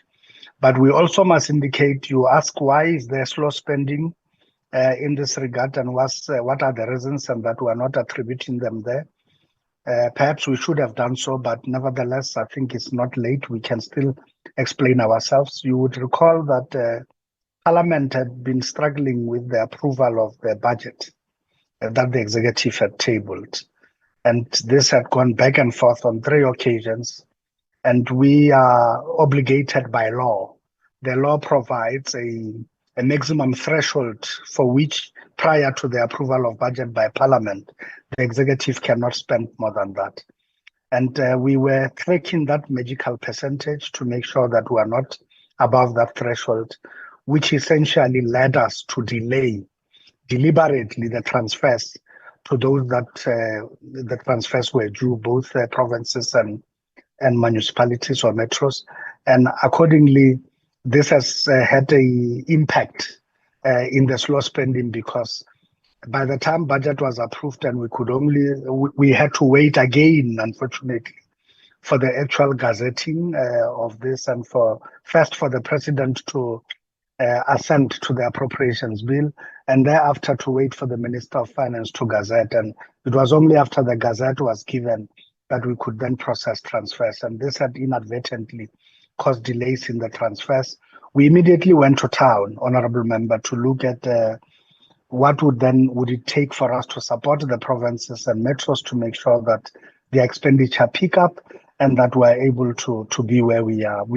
You would see as we present second quarter figures that we have caught up tremendously well, and we think that we would be able to stay and deal with that. And even the GP figures for second quarter are showing some tremendous improvement.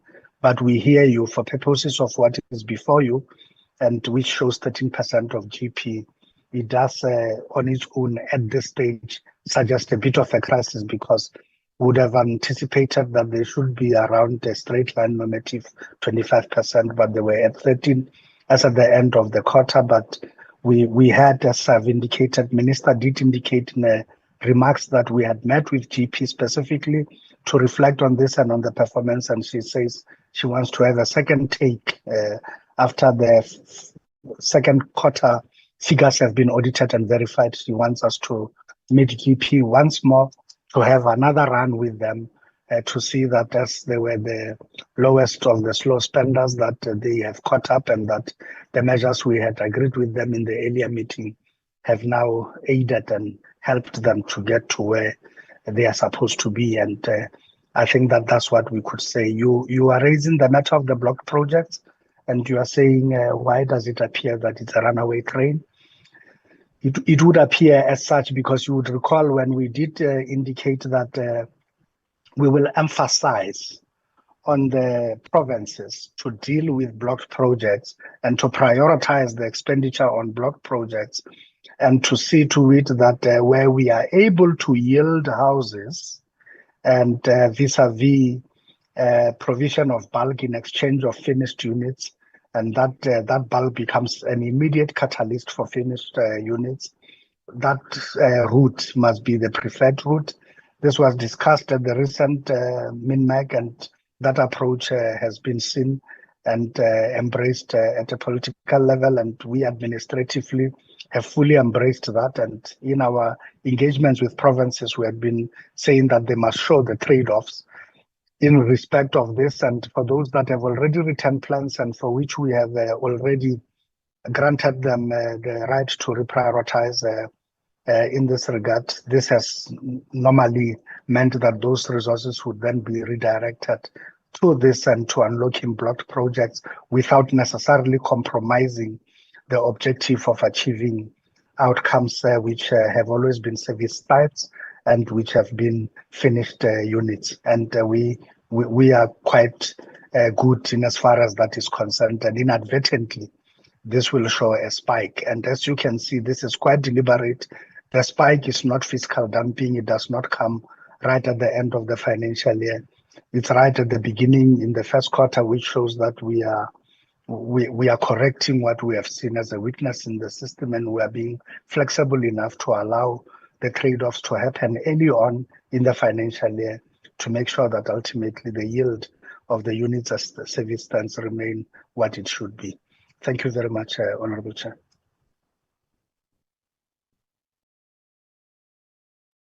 Thank you, Honorable Mpiti.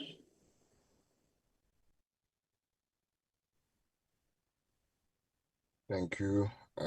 Just 3 questions. The first one just relates to the first home finance.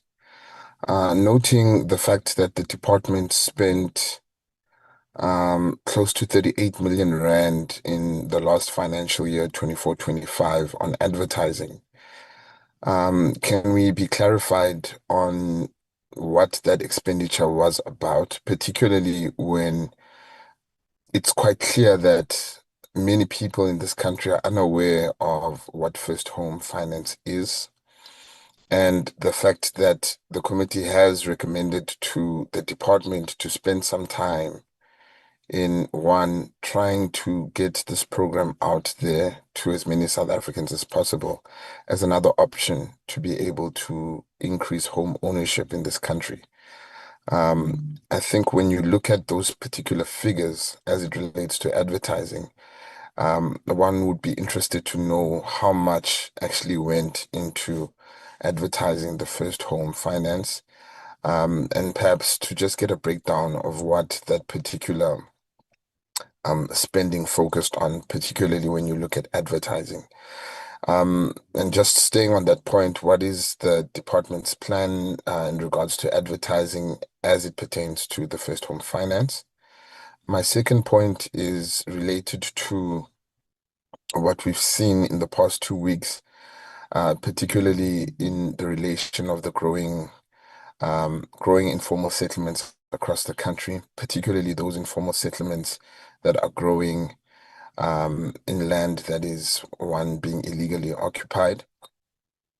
We've seen from the Premier of Gauteng, who stated that the province will adopt a plan to bulldoze those particular informal settlements that have been illegally been coming up. And so what is the department's position on that particular plan? And noting that the legislation at this stage is not in support of that type of way of bulldozing people's homes, especially when structures have been established. What is the position of the department in regards to the bulldozing of informal settlements that have been illegally erected across the country? The last point will relate to the emergency housing fund. And I would really like to request the DG to please, explain whether the department has been able to do an internal audit on the spending regarding emergency housing fund. And if that has taken place, what has that audit been able to tell the department in terms of payments that have been made to various companies that are in charge of providing those particular shelters and tools for those communities that are affected by disasters? If that has not been done, what is the department's plan in ensuring that they are able to ensure that what is a need in the community is actually being delivered as it pertains to those structures to assist those who have been affected by disasters in the country. And further to just again to ask the department to just explain in their policy which particular areas that they've been able to allow that particular budget to be accessed by various municipalities without the application to the national department. If those cases have taken place, can we just have instances of which municipalities that was allowed to take place? Thank you very much. Thank you. Honorable Detail.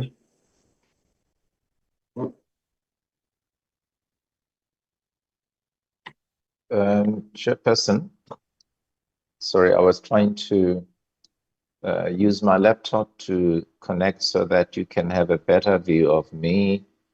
I hope you can see me.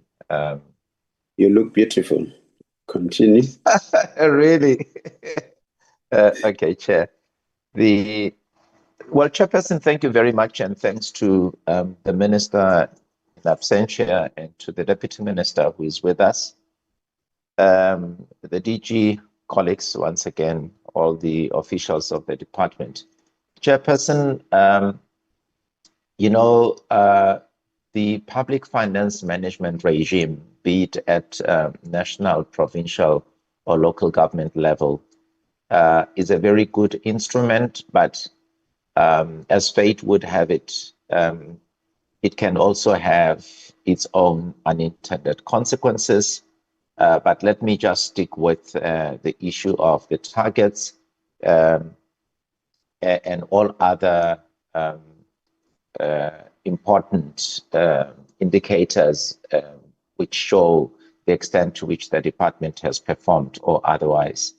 And Chairperson, I'd like to know that, notwithstanding certainly improved or rather performance above 80%, just from the point of view of outcomes and impact, which is what Parliament is concerned with, and certainly the constituent parts of Parliament, the engine rooms of Parliament, the portfolio committees are also concerned with. In terms of the informal settlements upgrade program, and I've heard our CFO enumerate the numbers allocated to provinces and metros, I'd like to know whether, in respect of the allocations, they follow up with provinces, with metros, to determine whether those informal settlement areas that have been identified for purposes of upgrade are indeed on course within the tramlines. And Chairperson, related to that is the whole issue of sufficiency or otherwise of fiscal resources. The CFO reminded us that provinces are struggling. So in the context of the oversight that we have done, first to KwaZulu-Natal, to the Free State, even the Western Cape recently in July, I'd like to know whether those particular informal settlements that have been identified by the metros and provinces, whether the department is satisfied that it's on course together with the metros and the department and the provinces within the framework of the allocated resources. 8 billion rand was mentioned. I'm raising this, Chairperson, because we do oversight. We are not involved in the nitty-gritties of administration of resources, human or material. And it is important, Chairperson, that the department keeps us abreast of those developments, particularly in line with our own APP as a portfolio committee. So more specifically, in March, we went to the Free State. Before then, we went to KwaZulu-Natal. those areas that we visited and in our own report indicated that these need to be attended to. Has the department been able to allocate more resources to provinces as a matter of adjustment for purposes of delivery of those? The second one, Chairperson, relates to what the DG said about buildings that are owned by Public Works and Infrastructure not being habitable. That is understandable. But from the point of view of acquisition of those, Chairperson, in the long term, at the moment, you will know, Chairperson, the department knows that there is litigation between Difunukwazi, representing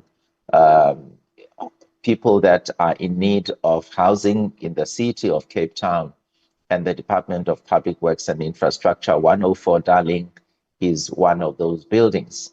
Now, what is it that the department is doing proactively to identify those buildings, possibly for purposes of converting them into social housing units? Because the history of this country, in particular places like the V&A waterfront, is replete with land dispossession and oppression of our people. And I think in the interpretive narrative of the city in particular, it is important that we right these wrongs by using those resources. Lastly, Chairperson, the department was not, we were told that while the HDA was present at the two-day conference, the department was invited by Difunukwazi and a host of other social movements, which conference we attended as a committee.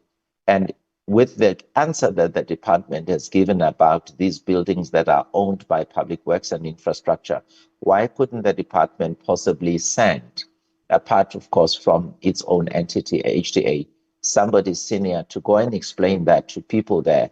Because everything about our democracy cannot simply be about us ticking the boxes, relying on the revised framework of strategic plans and APP's chair as directed by DPME. The last one, Chairperson, when we visited, we did our oversight in George, Knysna and Mossel Bay. DG, we had quite a number of units for which there was no demand.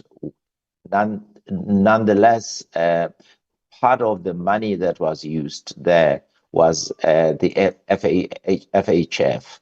Now, there being no demand, chances are, and of course that led to a great deal of frustration on the part of the community there to say, here units stay empty, and we understand that the developer is trying to recoup part of their costs, but we understand that First Home Finance money was used in part to develop that area. Those units fetch as much as 439,000 rand, but there seems to be very little or no demand for that, which pretty much means that unless those are converted into units similar to those that are not far from there, these being your normal RDP houses or breaking new ground units, they might go to waste. So how do we then explain that? Thank you, Chair.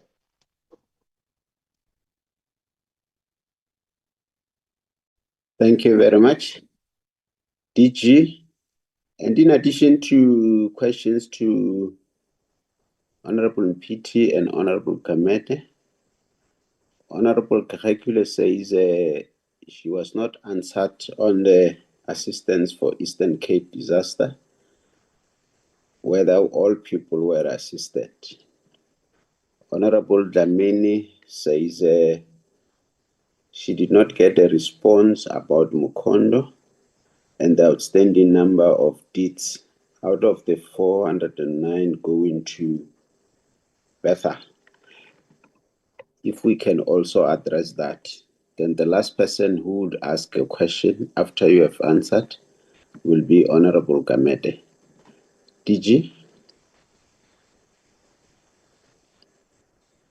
Honorable Chair, thank you very much. Maybe let's start with Honorable Dlamini's about Mkondo. She had earlier asked whether the title deeds from Mkondo are included therein, and I think the answer was that no, we are going to govern in Mbeki. And I think maybe what we need to then say further than that is that we are doing an audit right across the country of title deeds on hand. Chair, we believe that what is unforgivable is that when the work has been done and the title deeds are there, they remain sitting in offices of people at municipalities and not given over to the beneficiaries.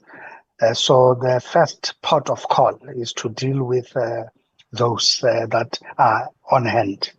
And I've already indicated that where we see that there are blockages and that some title deeds are due, but they need a pushover one step or the other to ensure that they finally also come into stream and on hand, that those actions we are busy with them. We have been resolving with provinces the issue of title deeds for which the only step remaining is conveyancing fees. And if we can pay those, that those title deeds are then registered with the deeds office and made available to beneficiaries, and we have been focused there. Our minister, when she was still here, she had also indicated that in this regard, she's dealing clearly with troubleshooting for the old stock, and she gave a number of examples of old townships for which they existed and they were proclaimed long before Spluma and before NEMA and other laws that require urban planning. And to this extent, in this regard, we are saying that we are looking at legislative instruments that will enable us to fast track the proclamation of these townships for municipalities so that the title deeds can then be issued in this regard. So all of this work is being done. And part of the audit outcomes would indicate for us this picture of Mkondo, and where Honorable Dlamini had indicated that some of the houses are more than 6 years. We will certainly look into that and check what really is the status with that municipality. But of course, the audit is ongoing across the country, across all municipalities. And in this regard, we will then zoom into Mkondo and would then be able to see when Mkondo would be able to issue title deeds and when houses that she had highlighted that some are without electricity and water, that indeed what is the holdup and why this sounds more like a blocked project, which we can look into and to see how best we work with the province to resolve on that so that ultimately the beneficiaries too of that get title deeds. So the commitment on our part is that wherever there is blockages that prevent title deeds from being issued, that we attend to those. And we are quite dedicated at that. But like I said, Chairperson, what you now see us handing over are title deeds that are already on hand, for which work has already been done, and those title deeds have already been registered and issued. We need to issue them to beneficiaries. So that's the two-pronged approach we are taking relative to this matter, and we are doing even the heavy lifting work around the Bigamawiga as well as the Kanu and many other of the difficult cases to resolve for title deeds to be issued. We are attending to those. On the issue of Honorable Khakilwe relative to the assistance of Eastern Cape disaster victims, as we had, Minister had indicated when she was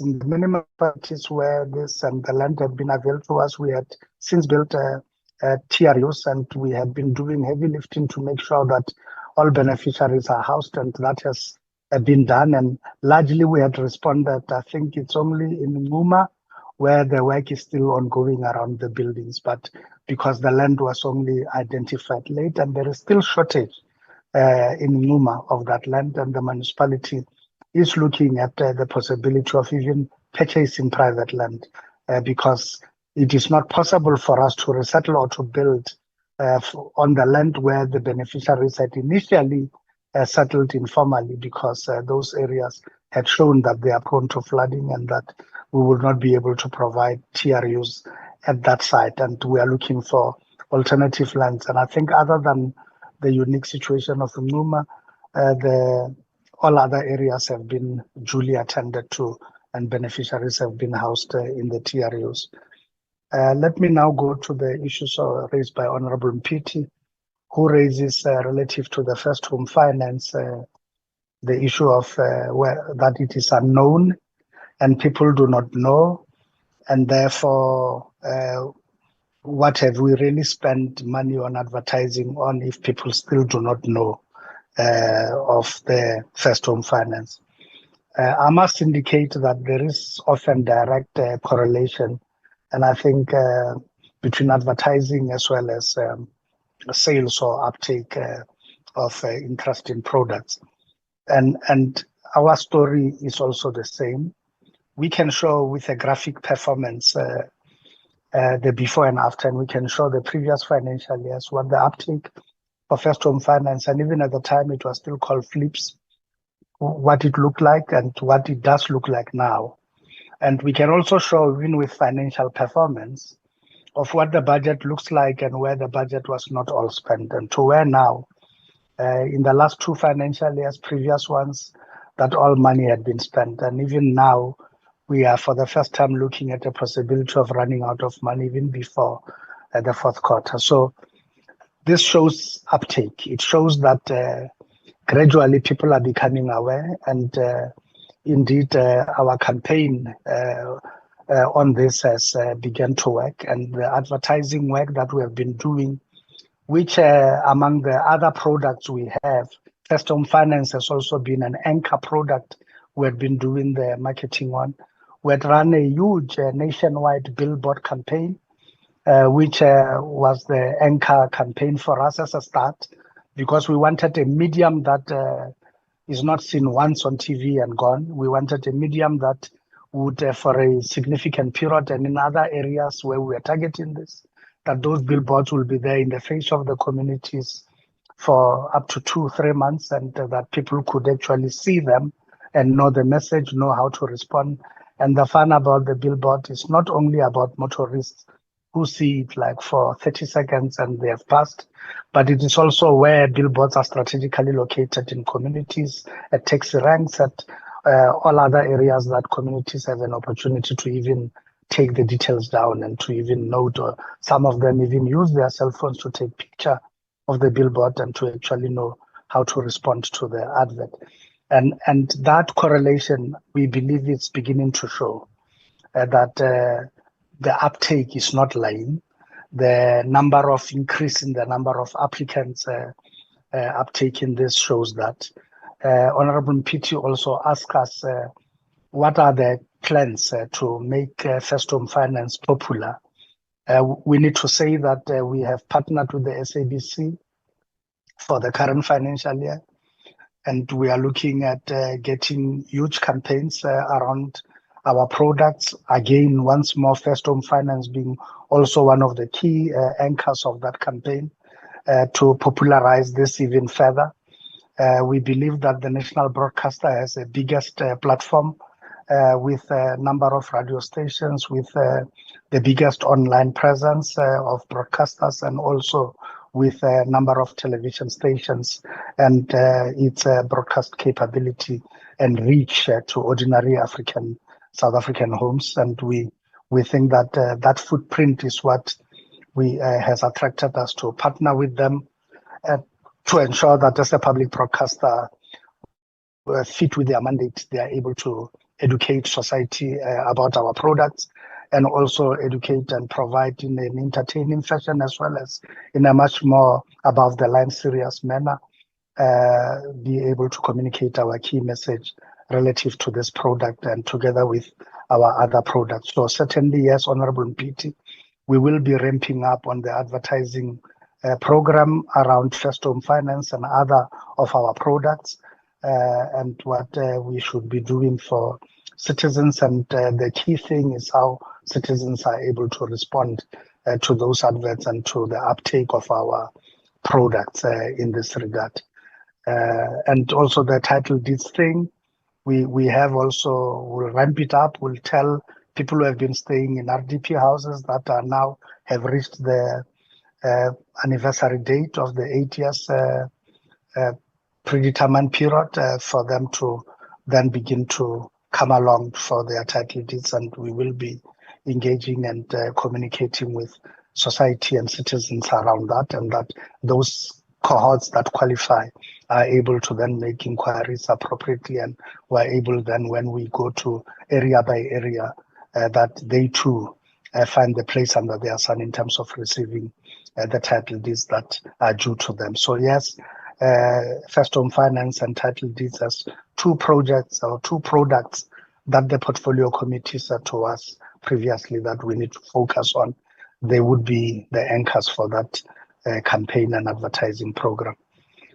Chairperson, Honorable Mpiti also raised the issue of our position relative to the informal settlements, and what he says is the stated objective of the Gauteng provincial government to bulldoze informal settlements where dwellings are already in existence.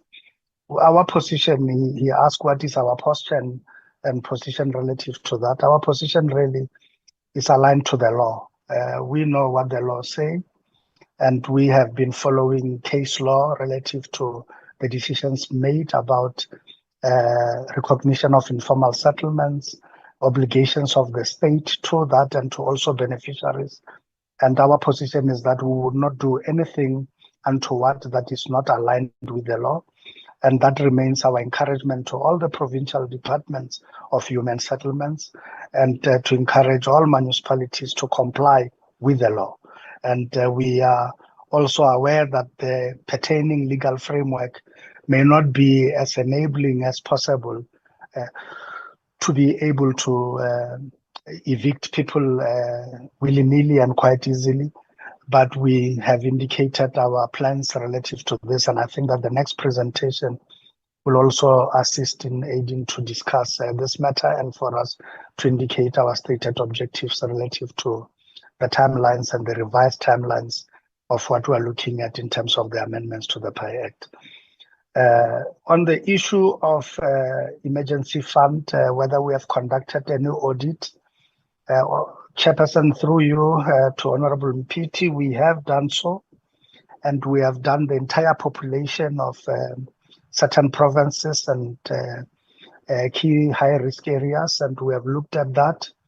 And you ask what our audit findings are relative to that, specifically around payments to high-risk companies or specific companies or any companies where TRUs may have been built. And our findings were that largely our system is holding up in the sense that the TRUs that are said to have been built and for which we have honored payments through have been found and have been verified and have been confirmed.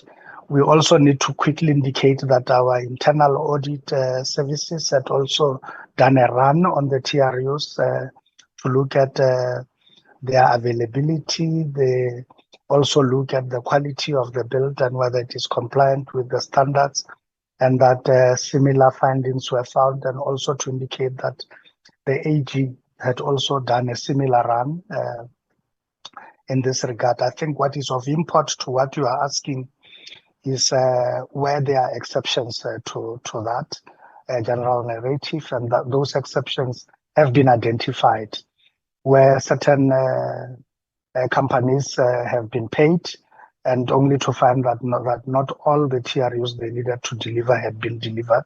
And in those instances, we picked it up ourselves. We were able to make follow-ups with it, and we had taken the appropriate steps. First, at disciplining the staff members that are involved herein, and secondly, at doing what is necessary in terms of reporting the matters, and also looking at criminal cases around fraud and around the violation of tracker, and also we have now started the third leg, which is about our attempts at recovery of the funds that have been spent. And I think we have also flagged the companies per se, and we will be engaging with the companies to let them know what we have found out and to also ask them to make representations before we can make our submission to the National Treasury for restriction if the representations that are being made are found not to be accepted and a decision is made otherwise. So that is the process we have followed this far and where we are with it relative to this matter that you have raised in this regard. On the issue of where municipalities have been allowed to access our emergency housing fund, we need to also indicate that the framework that has been approved by our MINMEC of recent at our meeting in Polokwane did indicate the delineation of responsibilities at all the three spheres of government. And we had agreed even on the financing instruments relative to this. We had noted that the emergency fund as a transfer to us by the Treasury was not part of the categories of the transferable funds. And this made it difficult for us to consider transferring to any of the municipalities, and which is the direct question you are asking whether anyone has accessed.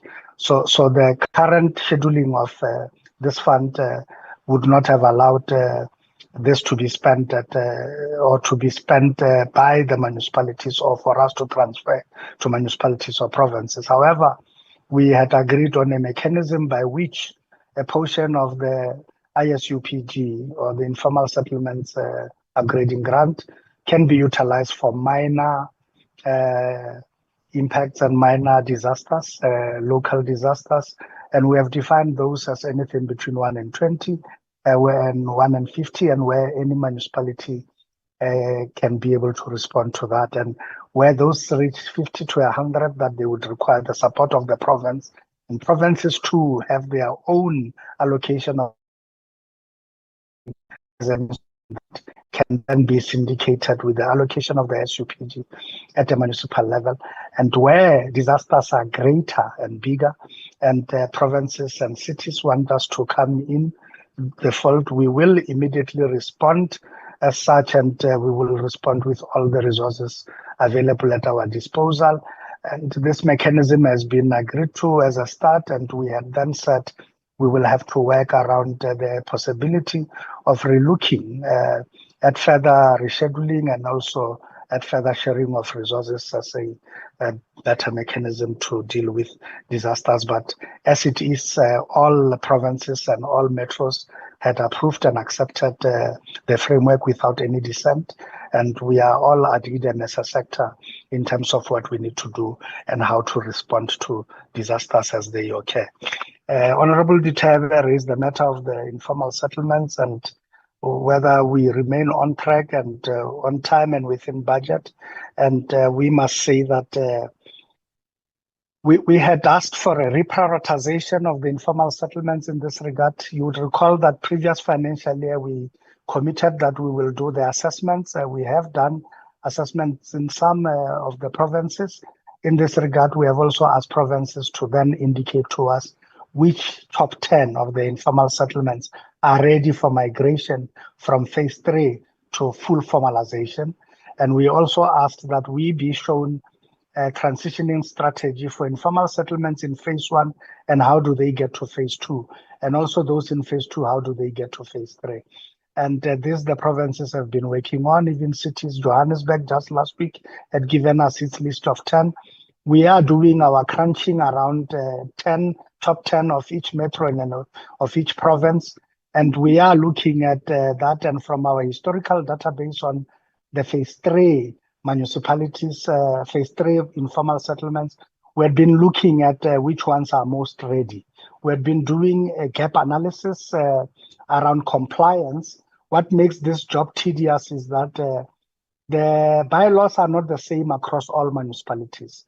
And therefore, we have to tailor make on a informal settlement by informal settlement according to the location of the municipal jurisdiction it's under, and to look at the bylaws of that specific municipality and conduct the gap analysis to make a determination of what else is outstanding to help this informal settlement move towards finalization. And I think the exercise we did last year and the one we are busy with now has enabled us to be much more targeted in terms of the nature of the resources we allocate, and not just shooting in the dark, but we are now much more targeted in terms of how we allocate resources to respond to those issues identified as gaps, to help us take informal settlements to their logical conclusion of formalization. Of course, we have had a big issue with phase one informal settlements, which are reliant totally on temporary services. And we had identified that the temporary services had been a huge cash drain and not leaving enough money for phase two and phase three, which is really about getting those informal settlements to formalization. We have now put a cap in the grant framework with the viewpoint of saying that that cap will aid us and force them to spend even more, 70% for tertiary services that will help the informal settlements make the full transition to being formalized settlements and no longer dependent on the ISUPG grant. So to that, we are saying that yes, for the top 10 identified informal settlements, we have been targeted in terms of their prioritization and allocation of resources. But like I'm saying, the rest of the other informal settlements were obligated by law to still provide services to them. But however, we have introduced this general cap to make sure that prioritization by metros and provinces is shifting towards more tertiary and permanent services. In as far as the issue that has been raised, that do we give the municipalities and provinces additional resources? Our budget constraints means that we can't give additional resources. So our plan and our approach is on robbing Peter to pay Paul, and the reprioritization of the resources already in the system has been our approach, and this is what has been represented by the cap I'm saying we have made, and in the targeted approach on the top 10. We do recognize that we do not have sufficient resources in the ISUPG grant. This grant has been reduced significantly over the last 3 financial years, and it is not possible to address and to convert all informal settlements into phase 3 and therefore into formalized settlements at current funding levels. And that is why prioritization is the key way to go, and where what we spend can give us maximum impact in terms of freeing up more resources to be more targeted again at other informal settlements lagging behind. And that has been our approach with provinces and metros this far. The issue is, again, the PWI, where buildings and whether Honorable Member Ditebe does indicate that he accepts the logic and the explanation that says there aren't any available buildings that are habitable at this stage.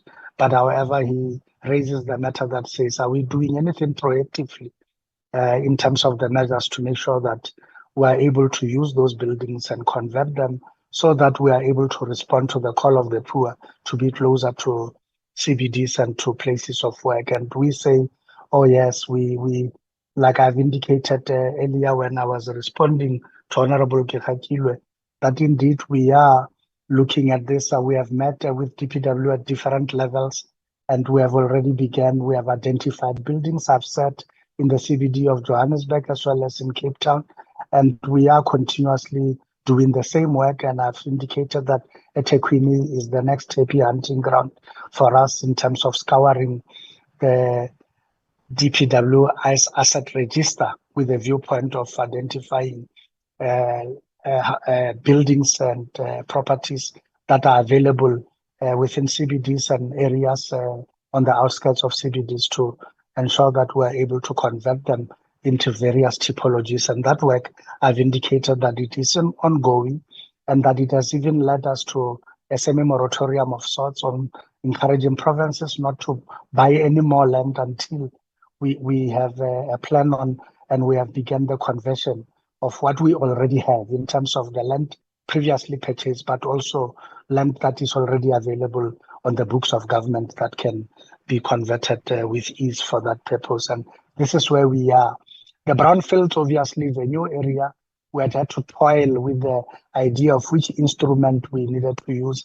And we have since revised the grant framework to allow for this dream that the president had set in the State of the Nation address, that we need to focus on reclaiming underutilized buildings and hijacked buildings and buildings that are derelict across CBDs, and we need to identify that. And with the emergence of the new financial year, we had revised the grant framework to allow for us to syndicate this work with provinces and also with metros. Metros, we had said that they could designate the USDG to use it for this purpose, and provinces, we had said that they should designate the HSDG grant to respond to this as funding mechanisms to become enablers for this case. We are obviously aware about the gentrification processes, and the Conradi case is an important case that is a reminder to us and a guiding torch for us right now in terms of what our key interventions should be, and that the property prices keep on squeezing the poor out, but only government's hand can be a great leverage in terms of the strategy I'm talking to, in terms of different typologies. Like I said, we're not only married to a single typology, we would still do affordable houses, and we'll still do rental housing. But of course, again, we will still do subsidized housing in terms of what we call BNGs across CBDs. So that those different typologies, we will look at what is suitable in terms of area, in terms of property on the brownfields projects. On the issue of the HDA, Honorable Ditebe, this we can find out. I will find out as to why what you are saying. You are saying that we couldn't even send the HDA to go brief people and respond to a meeting Ufunukwazi had called in Cape Town for this purpose.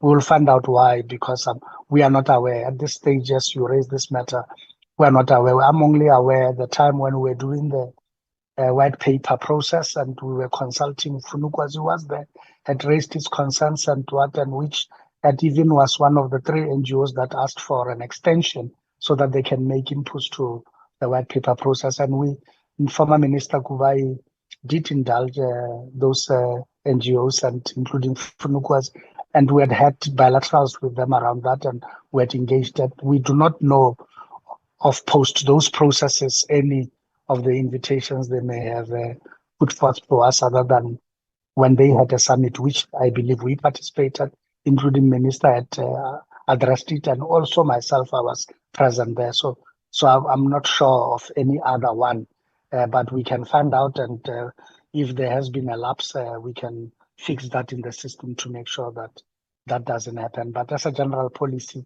we are responsive, and wherever we are invited, we do send representation and representatives to speak on behalf of the department and to make sure that our message is crystallized.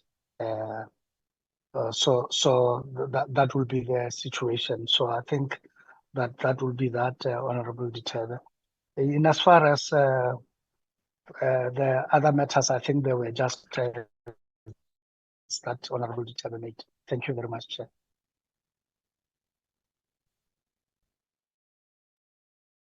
Thank you, Honorable Gamede.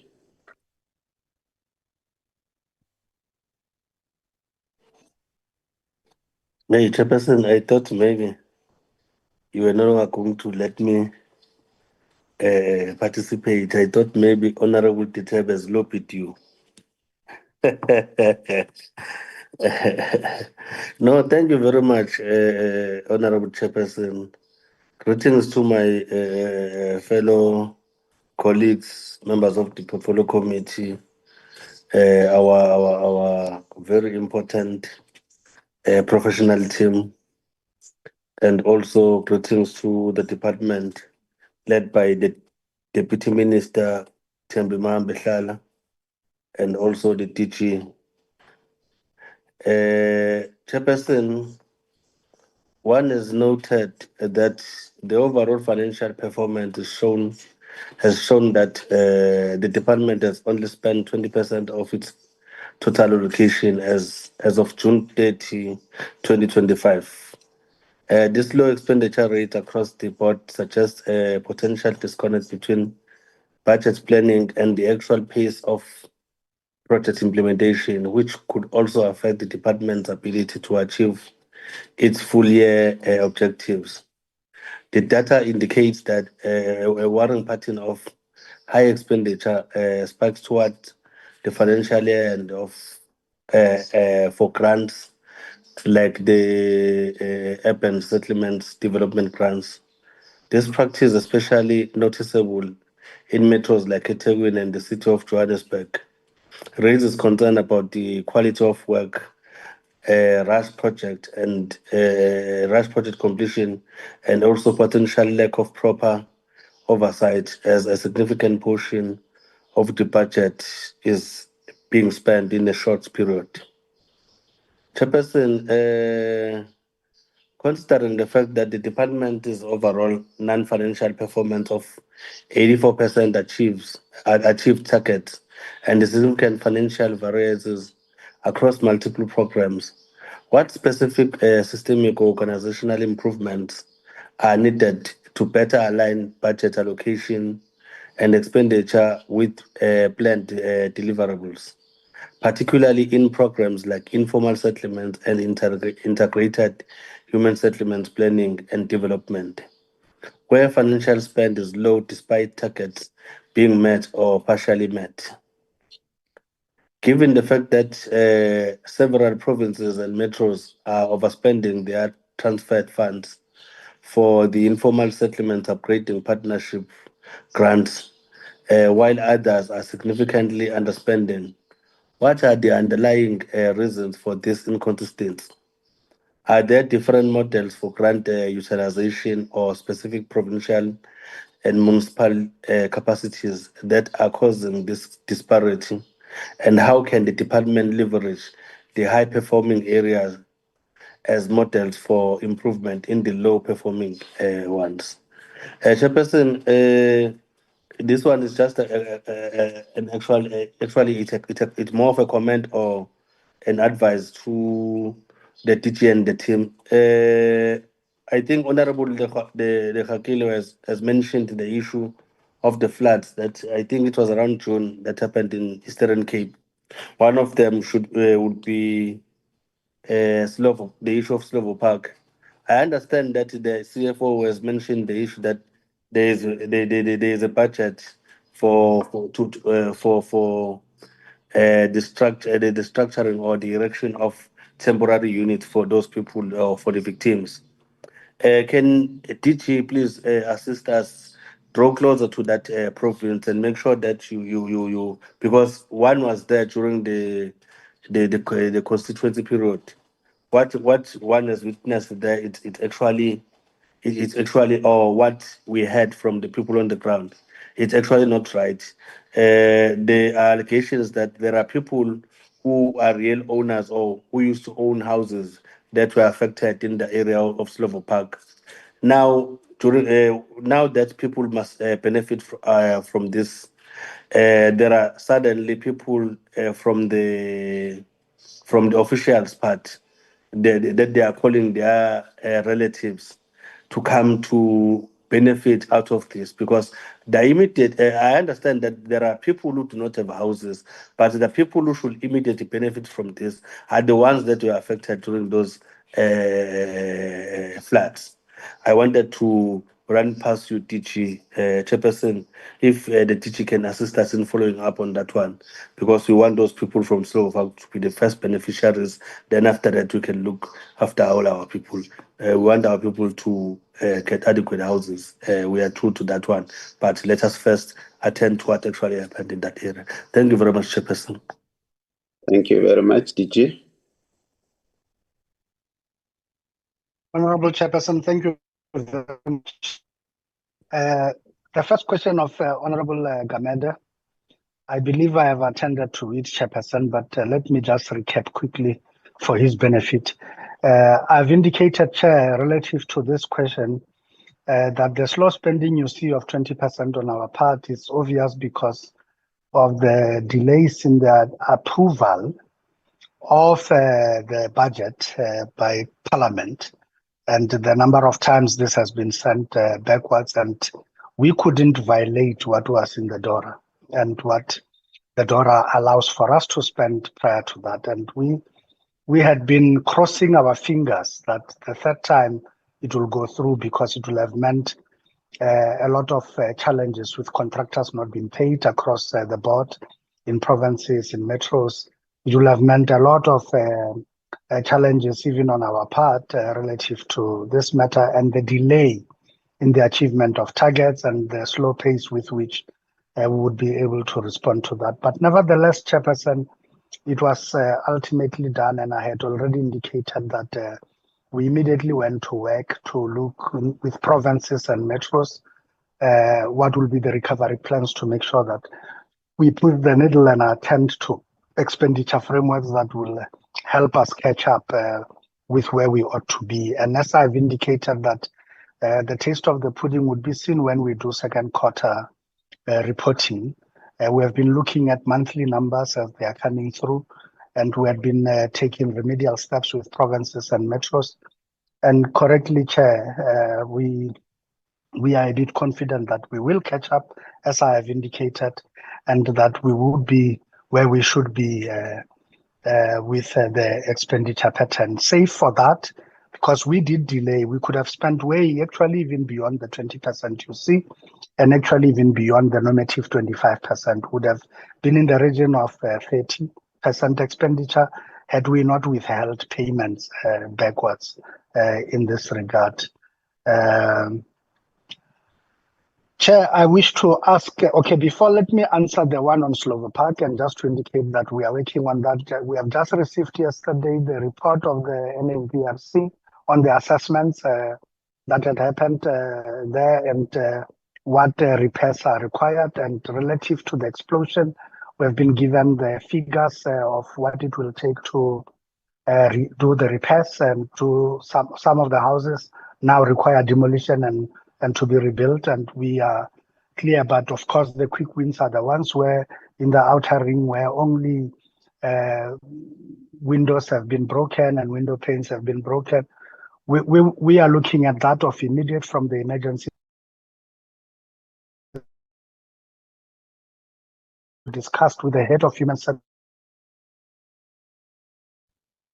about what we need to be doing relative to that part. And we have also agreed that the ones that require rectification, that we allow them to reprioritize, and that we will give them an opportunity to do the reprioritization exercise, secure internal approvals within Ekurhuleni, and early next week for us to meet and to assess their proposed reprioritization model, and to grant them the necessary approval so that work also around rectification can run parallel with work around emergency response from the thing. And I think we are prioritizing these people in this regard, and I don't think that we are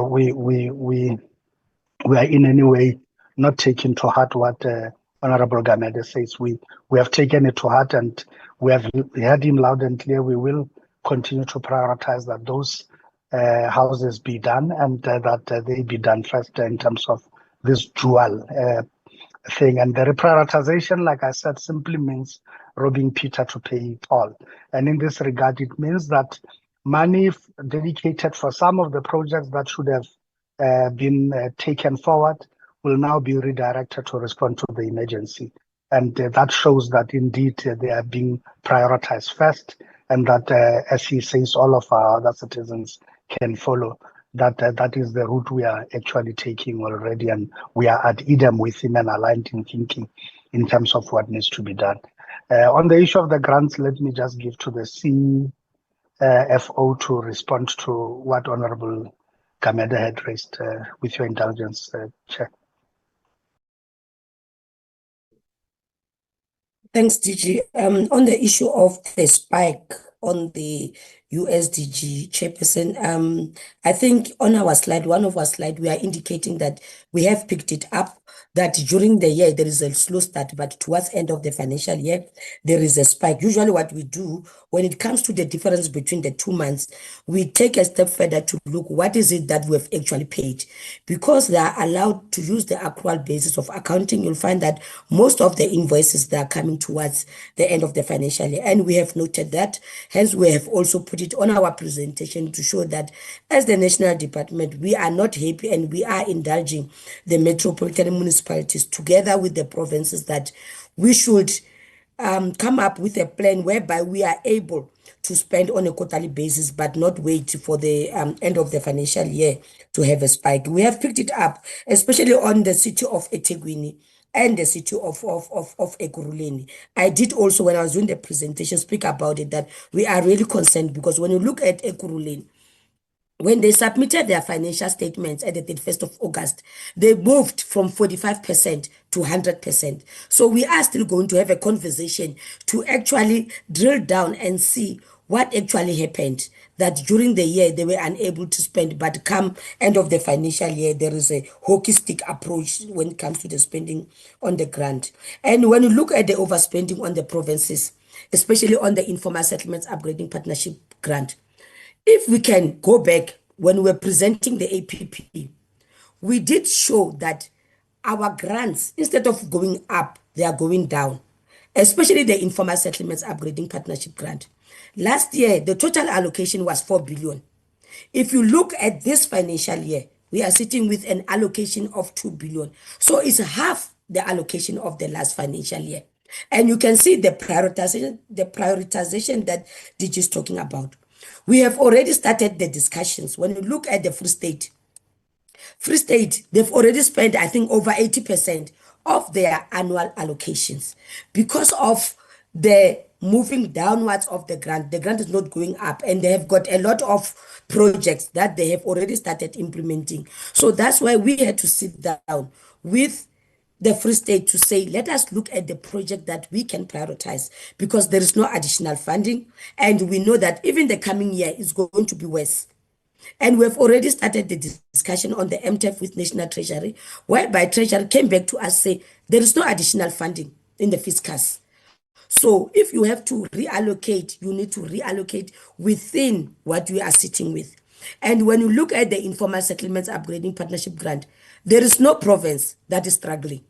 Most of the province, they are spending their allocation. So it means that most of the provinces, when it comes to the informal settlements upgrading partnership grant, they have to rob Peter and pay Paul. They have to look on which are the other projects that can be deferring to the next coming year, even though we know that the next coming year, the 25, 26, 27, we don't have enough allocation as well. So when we approach National Treasury on our MTech submission, we requested that, is it possible that we can at least get money from the HSDG, because there's no additional funding to augment the ISUPG. So we are still waiting for that. So those are the issues that we are sitting with. There is one issue, DG, that I need to highlight to the committee. When it comes to the Eastern Cape floods, the province, because when we had a meeting, we were in the Eastern Cape, their request was even far more than the emergency housing fund. So we requested that us and the province and the municipalities, we need to prioritize. We indeed received a letter from the province that they requested to reprioritize, because Section 19 of the Division of the Revenue Act, if there's a national disaster, we need to approach the Disaster Management Center, and that's what we did together with the province. And the Disaster Management Center did agree with us and the province that we need to reprioritize a portion of the HSDG and a portion of the ISUPG so that we are able to respond to the TRUs, because there's a lot. When you look at the report of the Eastern Cape, even though we have started building a lot of TRUs there, the people that are affected, they still needs a lot of TRUs. Hence, we have done the reprioritization. We have approached Treasury that we can also reprioritize our 2 grants so that we can meet the demand of the Eastern Cape, and we are still waiting for Treasury to respond in that matter. Thank you so much, DJ. I think I've answered all the questions. Thanks.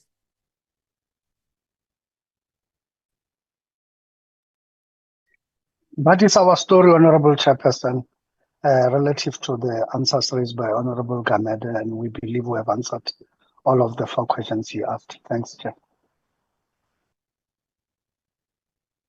Thank you very much. There are also questions in the chat chair that were not responded to. Which one? The issue of the houses in Neisner, Chair. First home finance in Neisner. First home finance money having been used in Neisner, while dozens of units lie idle. What is the department doing in that regard? Department, please share a list of phases 1 to 3 of informal settlements that are project ready. DG?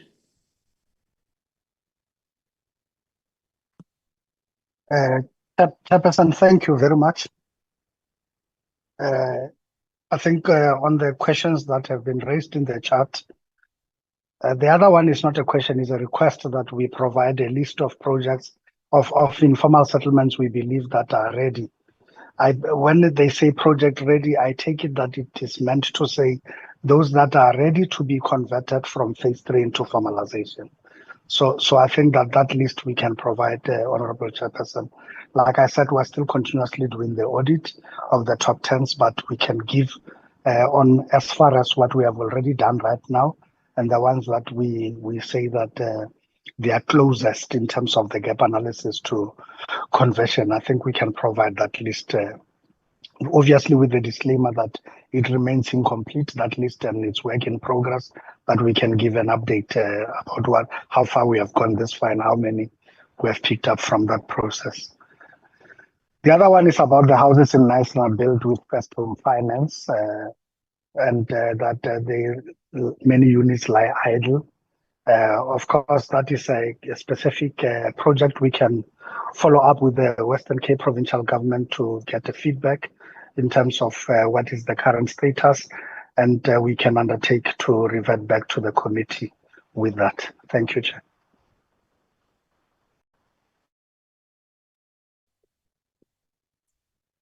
Thank you very much, DG. Can I request that we immediately get into the next item, which is about legislation. If I can give you 10 to 15 minutes to do that. Honorable Chairperson, thank you very much. So if we only have 10 to 15 minutes, then I will not waste time. We have discussed with the committee our legislative program, as was agreed with the Office of the Leader of Government Business. And because we are, as the executive, guided from there on what we can include and what we should take out on all of the legislative considerations we are having and policy considerations and what, because this system was designed so it doesn't block the program of the Parliament, and that only what is available within the timelines Parliament can be able to process, and the number of bills that those be prioritized. So in our case, what we are presenting is what was prioritized in that, and I think the presenter, being Mr. Paul Masamula, would also be able to take you through this. And I must just, to aid his cause, indicate that this is a direct outflow of the white paper process that has since been adopted by Cabinet and which we have presented before the committee, and the post-white paper processes we had included in the annexure to indicate what else we will do as an outflow of this, and also the key policy statements that are emerging from there, and also the key policy statements that we have been developing around various issues, either from titling to issues such as rent to buy and all of that. But the legislative amendments are a direct outflow as an instruction of what the white paper says must be done in a view of creating a harmonized and an enabling environment for human settlements processes to thrive. So I'm going to give Paul Masamula Chair to use the 10 minutes to deal with the issue of the legislative program and to go straight to it and to take you through each and every one of the planned bills and amendments that we're looking at, and to also be indicative of the timelines. And of course, already having given a precursor in the last presentation around the PI Act and knowing the sensitivities and the pressures around the timelines, that he can also advise on our propositions to our Minister for further engagement with the leader of government business on bringing it forward and on it and the fact that we have already begun work on it, and we have since decided the last time the committee had engaged with us to fast track the development of that bill. So I think he will come and present on all of the bills that are there. Thank you very much. With your indulgence, Mr. Masamula can then come in.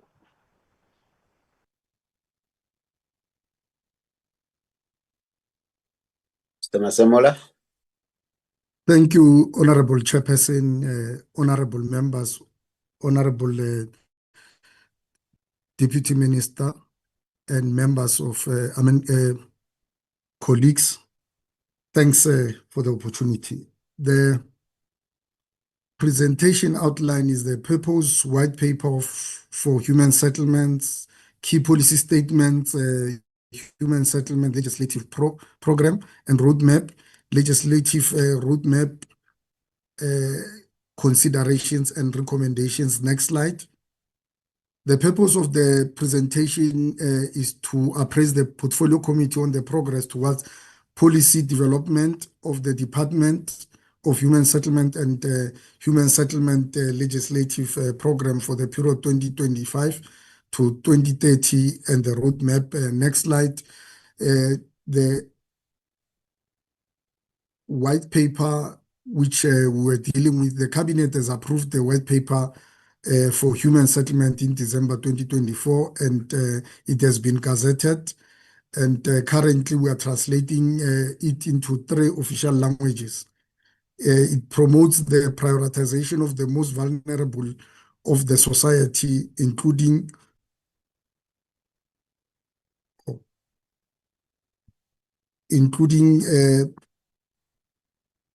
the elderly, child-headed families, and other vulnerable citizens.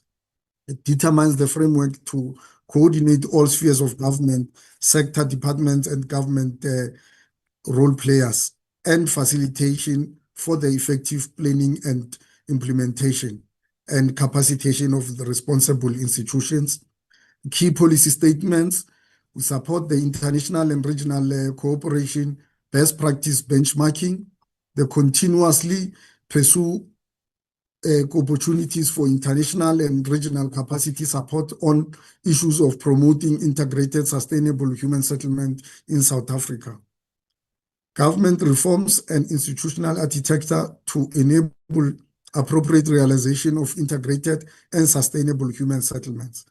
Reforms to include revisiting the functional areas of the department, phasing out of certain programs, revision and renaming of housing code, reforming EDBS, rationalizing entities, digitizing the needs register, setting up registrar of buildings, implementing stringent rules to address the illegal sale of RDP houses, and to consider programs of inner city buildings, implement partnership with the private sector, and set up the system of tracking planning approvals and reforms in titling. Next slide. On human settlement legislative framework, the following are the bills and regulations that are being processed. Human settlement bill, which the purpose of it is seeks to amend certain definitions of to bring the Housing Act in line with the name change and the programs of the department from housing to human settlement. It introduced certain changes to the housing fund regime as currently provided for in the Housing Act. It removes the provision pertaining to the accreditation of municipalities and to substitute it by provision pertaining to the assignment of powers and functions to municipalities.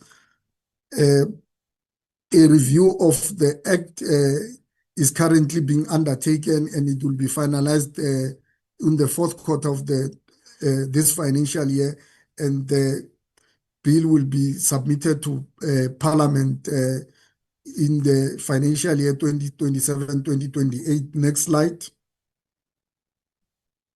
Next slide.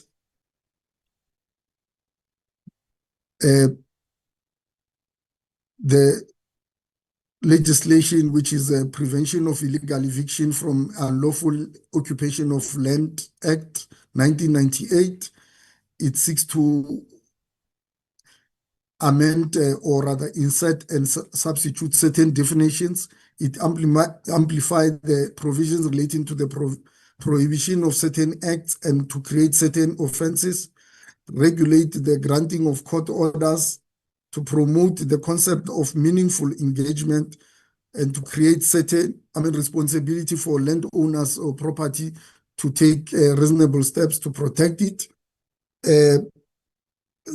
Currently, we as the department, we obviously with the pressing issue as the DG has indicated that this matter, with the instruction of the minister, that we must prioritize it given the agency on it.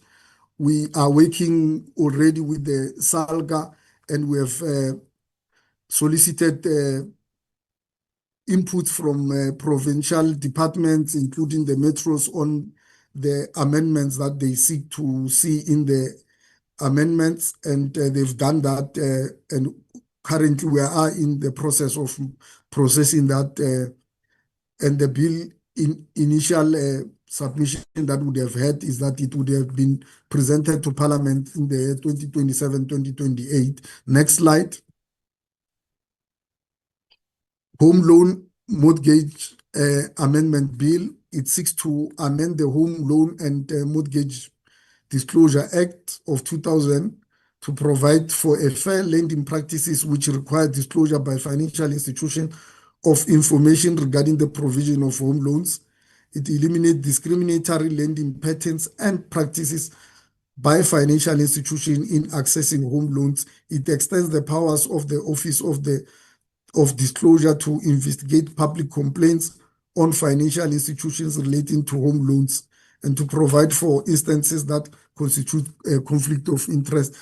The progress is that currently we are in consultation with BASA, Banking Association of South Africa, on the information that needs to be disclosed, and the bill will be presented to Parliament in the next financial year, 2026-2027. Next slide.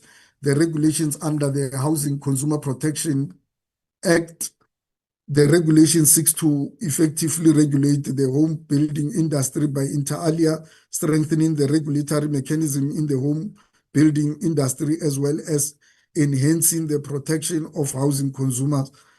Introduces effective enforcement mechanisms against non-compliant home builders to clarify all administrative matters in the Act, such, for example, to prescribe appropriate penalties to discourage non-compliance by home builders and developers.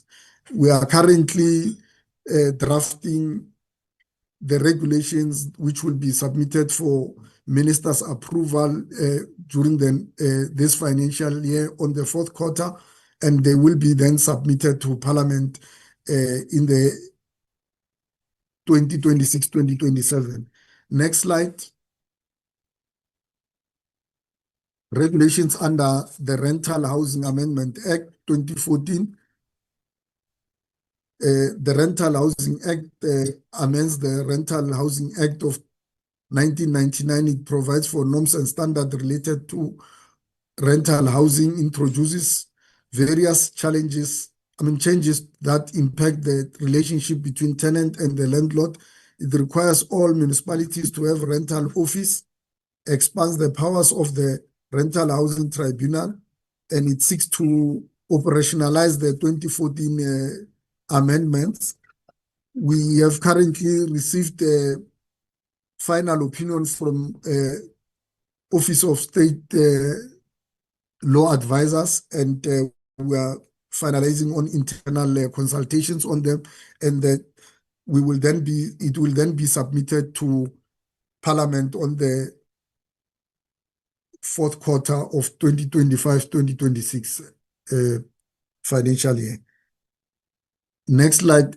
Okay, thanks. Regulations. Just go back a bit. Regulations under the Property Practitioners Regulatory Authority Act of 2019.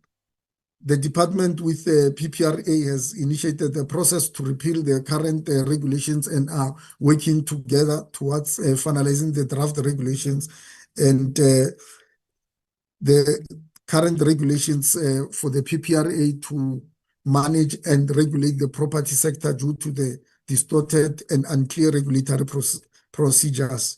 The regulations, among others, addresses the training, development, and registration of the property practitioners and compliance enforcement and adjudication.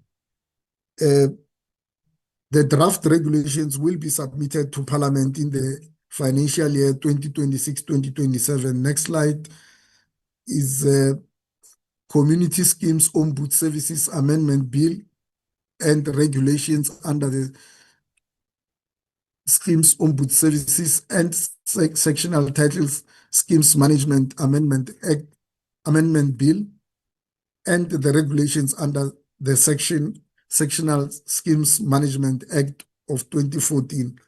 The bill seeks to provide for the dispute resolution mechanism for the dispute arising within the community schemes, to provide for the powers, functions, operations, and governance of the service, to provide for the compulsory registration of every community scheme within the Republic, the collection and the payment of CISO's levies, establishment and promotion to promote ethical standard and harmonious living within the community schemes, provides for the regulation of the conduct of managing agents, provide for the protection and promotion of the interest of the homeowners. The draft amendments and the draft regulations will be submitted for approval for consultation in the second quarter of 2026-2027 financial year, and then will then be submitted to Parliament in the 2027-2028 financial year. Next slide. Next slide. Next. Amendment to the Act and the regulations under the Social Housing Act of 2008. The proposed amendment are inter alia seeking to insert and delete certain definitions and on affairs of social housing institutions that are facing challenges. The department is working with SHRA to finalize the drafts for approval and consultations by 2026-2027 financial year, and will then be submitted to Parliament in 2027-2028. Next slide is the legislative roadmap considerations. These are what normally we take into account when we deal with the roadmap to finalize the legislation, which would then include the initial and the final SAYAS certification, which normally takes 30 to 60 days. Initial legal opinion by Office of Chief State Law Advisor, which takes 30 to 60 days. Submission to FOSAT and SPCHD, technical, and submission to cabinet committees, and for cabinet to approve for public publication in the Government Gazette for comments, and the comments period may take about 30 to 90 days, and thereafter we'll have to consider the inputs that were made within 30 days, and then it will then be taken to Oxley, for which may take about 30 to 60 days for final legal opinion, and then it will then be submitted to Cabinet for approval to introduce it to Parliament, which then the process will be in the hands of the Parliament to conduct its public hearings, both the national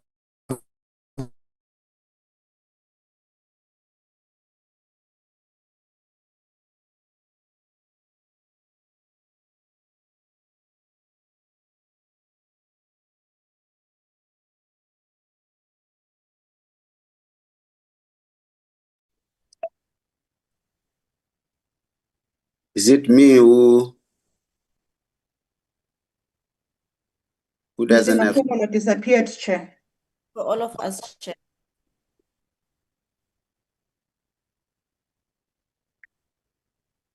Mr.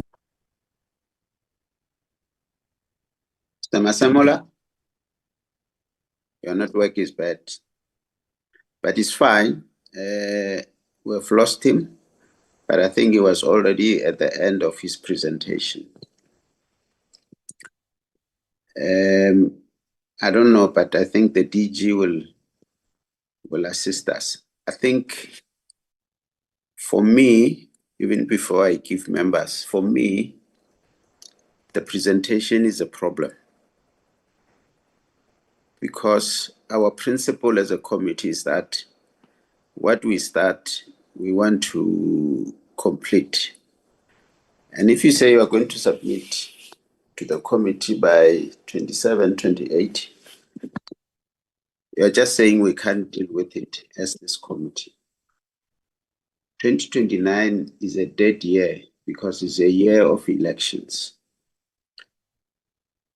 2026, part of it is also dead because at some stage we'll take a decision that we're going for campaigns for local government elections. And I see this, if this is the roadmap, they are going to lapse. And we don't know what will the next administration say. There might be a new minister, a new DG, a new portfolio committee. We don't know what will be their attitude. I'm just saying, if this is the roadmap, it's as much as saying we can't put it in our program. Because if you're going to submit it in 28, we won't manage it. Like I'm saying, 29 is a dead year because we're going for elections. Normally, with the year in which there are elections, a lot of parliament program suffers. I don't know. Maybe before I give it to other members, DG or Mr. Masamola, if he's back. That's my concern. Everton, thank you very much. We hear you loud and clear, Chair, and we are also cognizant of that. You would remember, Honorable Chair, that for us, indeed, if we could, we will place all of the legislative requirements on our part as a department on the government program all at once. We are asked to prioritize what needs to go in first and how, and we are also asked to present in terms of the template distributed by leader of government business to stagger bills and that as such, and we are advised that we shouldn't lock the system, and ultimately we do make motivations why certain bills needs to come forth. We have been told after the Lekgotla of government that the Office of the Leader of Government Business says that economic enabling legislation that would prioritized by cabinet must be at the forefront, and they are the ones that must take the first years ahead of all other bills. And for us, we are we have done motivations as to why certain of our bills must come first and why they must be put forward. But like I said, we are guided as well within the executive ourselves as to what we can bring and in which financial year those bills could come. But nevertheless, Chair, there's still room for us to be guided by Parliament in terms of what is seen as priorities and what should come first in the order. What we have put before you is what we as the executive intend to bring forward, but Parliament may well, as the lawmakers, make its own considerations and say, we think that this one must be fast-tracked and that one, and that conversation, particularly between the chair and the minister, can be held in terms of the prioritization of what must come when. And it will always work better when we have the committee's support in making our motivation to the leader of government business in terms of reprioritization of what we can bring earlier and what we can draw closer. And you may recall that this was originally what was given as a 5-year rolling plan for the current term, but as I've indicated, we amongst ourselves within the department were already afoot with prioritizing the drafting of the PI Act or the amendments to the PI Act, and we had already indicated our intent at asking the Minister to engage with the leader of government business to bring it forward and earlier as a priority. And I think that conversation can still be held, and the committee can still make its feeling known, and the committee can still make its direct recommendations in terms of where prioritization must be. And I think that will be taken to heart by the the Minister and the Deputy Minister in this regard. Thank you very much, Chair. Thank you. Maybe because the chair has a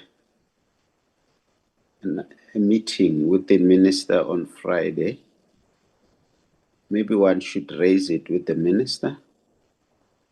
And the minister will require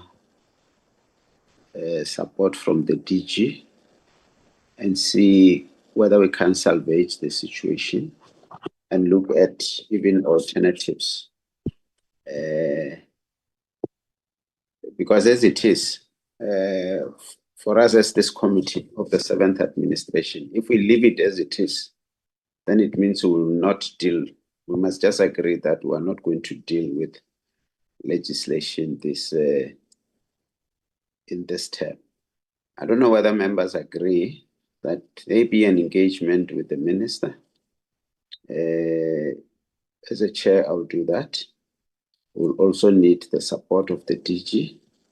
And if need be, we have to talk to the leader of government business. We do so. And also look at other alternatives that we can use to salvage the situation. We hope we can salvage it. Honorable Khekin.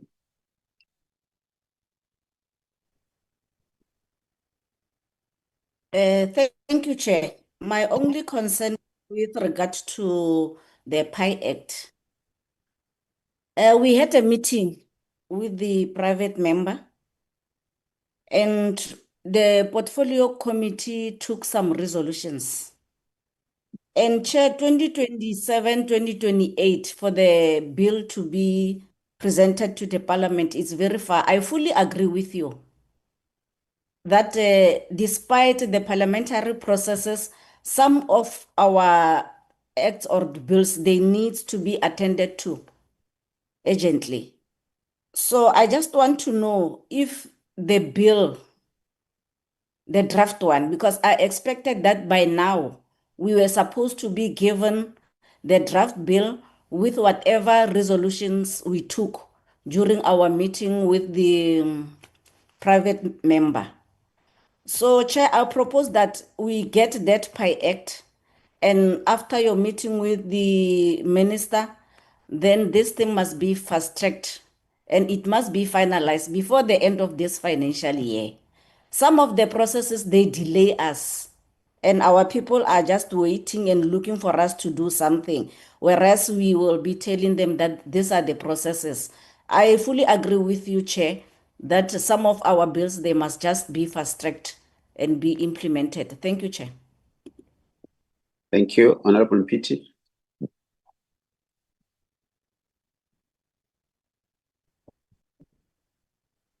Thank you. Thank you very much, Chairperson. Sorry, I'm no longer using my laptop. I'm on my phone. Chair, just 2 points or 3 points rather that I wanted to make. The first one is in regards to the Human Settlements White Paper, which I think is an important piece of potential legislation, because what it is trying to do is, one, reimagine human settlements more than just being a delivery of a house, but reimagine human settlements as building communities. And so I think it's a fundamentally important piece of legislation, potential legislation. And I think looking at the timelines, it is very concerning that it will take as long as it will. And not to say that the other pieces of legislation are not important. I do think, for example, with PRA, there's quite a number of issues that this bill hopefully will address, things like the FFCs for property practitioners, which are really lagging behind in that particular sector. But the one on the PI Act, I think, is something, Chair, if I could just contribute to say that, noting the fact that we have a PMB bill, and noting the fact that there may be disagreements on particular sections of amendments, etc., that the committee, and through you, Chair, consider the adoption of that particular bill with amendments that can be restarted from the beginning, because we do have an opportunity now to actually, fast track this particular process together with the department, with the amendments that they have to make, because the process that this bill has taken to come to Parliament, it has, it's been a bill that was from the last administration to this particular administration. And I think the department has an opportunity through the adoption of this particular bill by the committee to then add their amendments together with what the committee feels their amendments should be, and be able to take this particular bill forward, rather than to wait for potentially this bill to lapse into the 8th administration, which by looking at the timelines, that is exactly what is going to be what is going to happen. So I think, for me, Chair, those two pieces of legislation are fundamentally important to be looked at.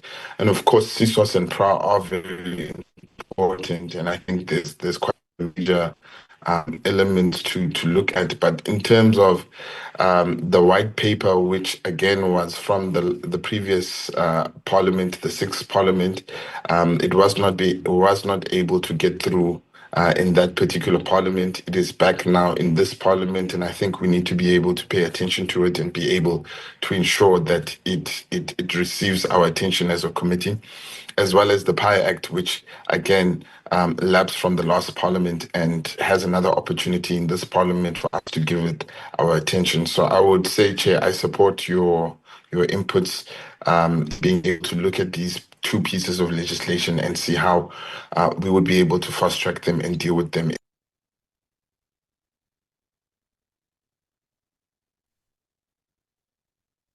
Thank you. Honorable Ditebe.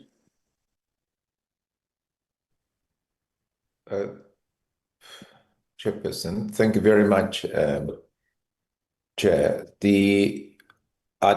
First of all, I'd like to support the proposal from your end that you meet with the minister, with the support of the DG, to look at all the mechanisms relating to the roadmap or the timetable for the legislation that has been reported on.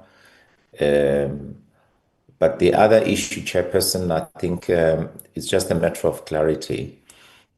As far as I think it's section 63, the DG will advise, or that the Masemola, that pertains to the section, the litigation by Sakelecha and the National Employers Association of South Africa. That is the broad-based Black economic empowerment section of that legislation that pertains to real estate. What is the position with regards to that? Is there contemplation to excise that part of the legislation, or maybe even downgrade it? Because the last time I checked in the media, the minister had withdrawn her opposition, rather, yes, her challenge to that particular litigation by Sakelecha and Nyasa. Chairperson, just with regards to the rest of the other issues, while I agree entirely that the PI Act amendment of that principal legislation needs to be expedited, we should, I think, in line with the conference that you and I attended at the watershed here, the waterfront, with social movements and the HDA, I think it was just an error on the part of the DG. I didn't mean the HDA, I meant the department. So it's a very recent one, last month, that is, not the one that focused on the white paper. So if you could perhaps, Chair, take that into account, because in the aftermath of the acceptance or the adoption of the white paper on human settlements by the executive, we need to try and align that to even things, pieces of legislation such as the PI Act. You will remember that, there was angst or consternation or concern or worry on the part of some of us that it was, in certain respects, a rather securocratic approach where, for example, Member Powell proposed that the period of imprisonment be hiked to 5 years from 2 years, etc., which was really more short-termist and very insular, instead of looking at the whole value chain of human settlements from the point of view, as far as some of us are concerned, of use value more than just exclusively exchange value. Earlier on, I referred to properties that are owned by DPWI, and the DG has given quite a comprehensive answer to that. And I think in light of our history, it is important, if we are to hold this nation together, people must understand that whichever political party they come from, we have a responsibility to keep this nation together, and fundamentally addressing socioeconomic transformation is at the very heart of all of that. I think some of us, we are very much uncompromising on that. And so it cannot simply be that we simply tick the boxes. Yes, we do understand that the member in question tried her best to try and revive this, but we made it very clear that there must be no twin track approach. That's why we asked the department to take into account her views. But equally important are non-state actors out there that include, among others, social movements, abahlali, ndifuna ukwazi, etc., even academics, because other countries like Brazil have actually moved to try and, mainstream the poor, as it were. We cannot afford this Americanization of our society. It's health. People are excluded, 90% of Black people, only 72% of white people, and people are challenging all this transformative legislation in court. So thank you, Chair. I thought I should say that. Thank you very much. Thank you. Honorable Paul. Thank you, Chair. Chair, really, I agree with the previous members in regards to the timeline. And yes, I want to add to it and say that we as a committee, I believe we all want to make sure people in South Africa get decent homes, fair housing, and better living conditions. But is problems within the law and the amendments to make to these problem areas is hinder us to progress in that regard. And parallel to that is our job as a committee, not only holding government account, but we have to fix laws in order to us to deliver that as a vision for the 7th Parliament and for the department as well, and also listen to the communities. And I fully agree, this time frame doesn't suit us as a committee. Thank you, Chair.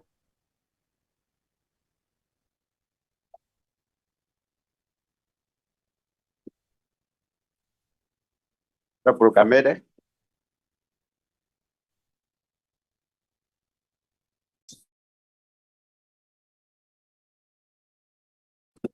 Chairperson, ish.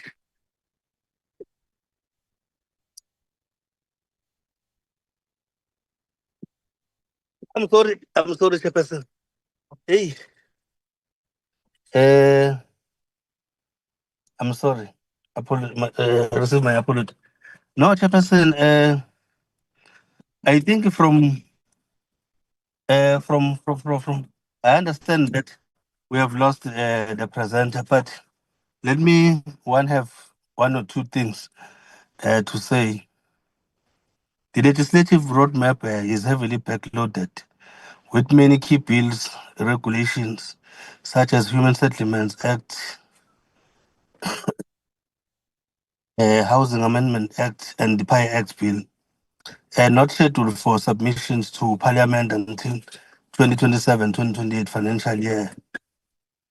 This timeline could delay the implementation of critical reforms needed to address long-standing issues in the housing sector.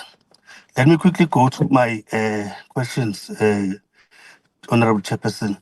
Given that the Department of Human Settlements is undertaking a comprehensive legislative review to address issues such as illegal RDP houses, sales, discriminatory lending practices, and the regulation of community schemes, how will the department ensure that this ambitious and wide-reaching legislative program is effectively coordinated to avoid fragmentation and unintended consequences? What mechanisms will be put in place to monitor the progress of all these bills and regulations and ensure their timely submissions to Parliament as outlined in the roadmap? The last question, Chairperson, the white paper for human settlements promotes institutional reforms, including revisiting the functional areas of the department and rationalizing entities. How will these reforms, once implemented, directly impact the department's capacity to deliver on its legislative mandate and address the historical challenges of housing professionals, such as those related to eviction and housing finances? Furthermore, how will this department measure the success of these institutional changes in improving service delivery to the public? I would like to stop there, Chairperson. Thank you very much. Thank you, Honorable Dlamini. Thank you, Chair. May I please request to keep my camera off? All right. Thank you.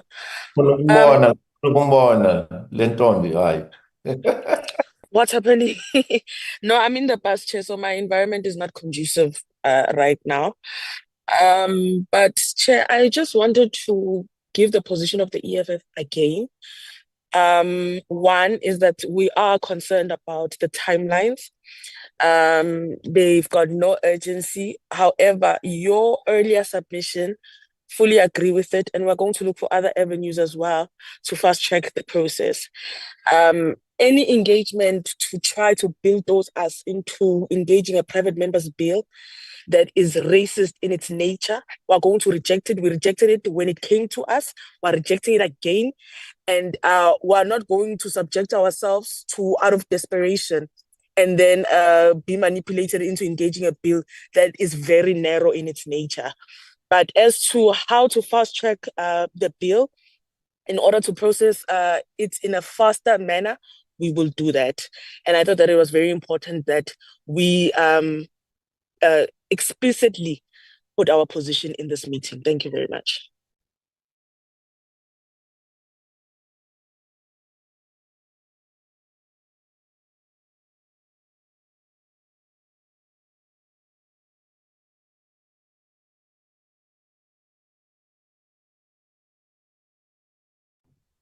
DG?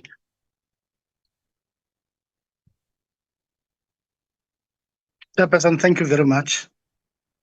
I think we would support initiatives that aiding us to fast track the processes and to get better timelines and to also advise on reprioritization and what is to be brought first. We've heard what the Honorable Mpiti say about the two other amendment bills and that they actually can take the back burner in favor of the pie. We will be guided by the overall decision of the committee in terms of what to prioritize and to put first, and also what should be the desirable indicative periods to be able to empower our own minister to negotiate a better deal with the leader of government business in terms of what should be coming forth to the committee and when. Thank you, Chair. Thank you. I think what we're saying is that we note, as a committee, we note the submission of the roadmap with regard to issues of legislation.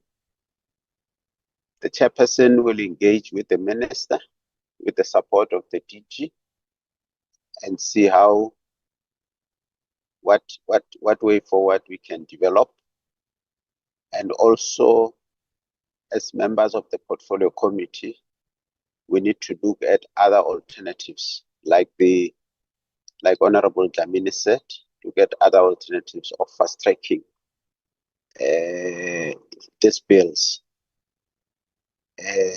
Honorable Mpiti also said, for a start, we prioritize the Human Settlement Act and the PI Act, and some that will be affecting PPRA and so on.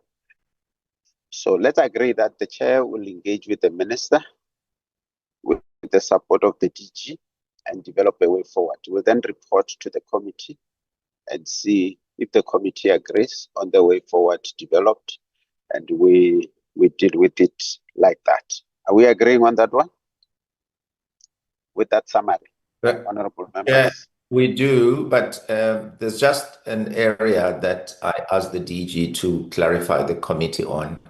The withdrawal of a legal challenge to, by Nias and Sakelicha in terms of the, okay. Yeah, if the DG could just clarify that. DG? Chair. And Honorable Gamedo also raised some questions. Honorable Chair? Yes, yes. Okay, I'm using the gadget of CFO. I'm in the meeting. My apology. Okay. If the DG is not here, maybe I may take that that question. Continue. Okay, thanks. No, I think it is indeed correct that what is being said, it's actually section 50AX, Roman figure X, of the PPRA Act that is being contested against, where it is required that there must be, before issuance of a Fidelity Fund certificate, there must be a compliance with the proof that there is a BEE certification. And indeed, we have not been contesting it, but in reality, we have allowed the PPRA to continue to defend it because they are implementing it, and we thought that just not to waste financial finances or on legal costs, basically putting the same defense on it, we allowed the PPRA to lead the process. So it is not that entirely as the department would have not participated in making sure that the case is being defended. So the PPRA, it is defending the matter, and we are working with them to ensure that we are successful in defending the transformation. Thanks. Thank you. Honorable Khakile, is it a new hand? Yes, Chair, it's a new hand. I Yes. fully agree with whatever that you have said and all the members, but I've requested that in the meantime, the department must provide us with the draft bill so that we can check that whatever we resolved during the meeting with the private member, it is included. And maybe we can get it within 1 or 2 weeks. Thank you, Chair. Okay. DG or Mr. Masamola?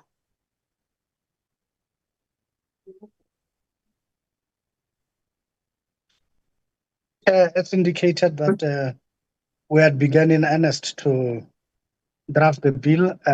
We just must take into cognizance that it will be an act of misconduct on our part as a department to bring a bill that Cabinet had not processed to bring it to the committee or parliament. The lawmaking process is well vested, and I think that this actually will put the minister at odds with Cabinet relative to this matter, unless we make a breakthrough, Chair. And I think that's why my summary was to say we will support your efforts in supporting us for the minister to be able to approach the leader of government business. I think that's a much more organized, cleaner, crisp process we ought to follow, which is the actual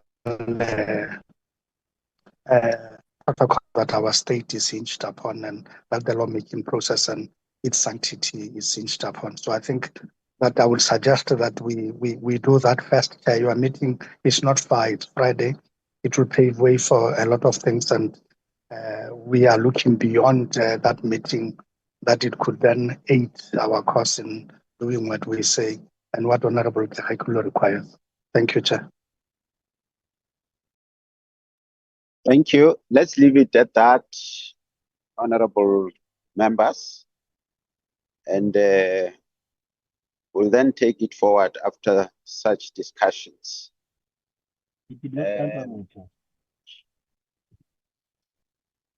I'm going to allow, who's speaking?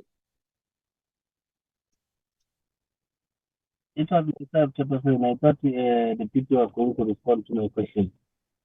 Oh, DG, Honorable Gamede's questions, or Mr. Masamola? DG?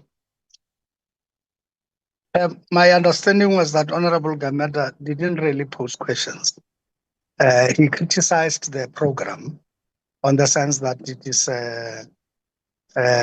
putting a lot of bills and regulations, and also the timing at which they are sought to come to Parliament only means that we're delaying the transformative program that would have naturally occurred had the bills come much more earlier. And he also opined that, in his opinion, fast-tracking these bills and bringing them earlier will actually aid the cause of transformation. So I took that to heart, and I took it in a direct response in saying that we will be guided by the committee therefore, based on what he has said. And I saw no need of either making an opinion on what he has said or expressing any view, but to just say that we will take guidance of the committee. And this I was saying in context that the chair had already directed that he would raise the matter with the minister at the meeting of Friday. Thank you, Chairperson. Unless there is any other thing I may have missed from Honorable Gamede's contribution to the cause, I would gladly respond to it directly. Thank you very much. I think honorable members are Hello. Chairperson, there was a comment, and after my comment, there were 3 questions I posed. I'm not sure whether the DG did not grasp my question. I can quickly repeat my questions, or I can simply send my questions if the time is no longer on our side. But it's not that I was just critiquing. I made my comment. Subsequent to that, I also actually did submit questions. There were 3 questions. Honorable Chairperson. Okay. Can I request that you resubmit them in written form, but we'll note them and take them forward. I think the meeting or the way forward that will be developed after my meeting with the minister will assist us in more than one respect. Am I unfair if I say resubmit them to him in writing? No, there is no problem. All right. There is no problem at all, Chairperson, because time is no longer on our side. I understand. With good spirit, I will send it to him. All right. Thanks very much. Okay, thank you. Let me give the DM just to close, and then I release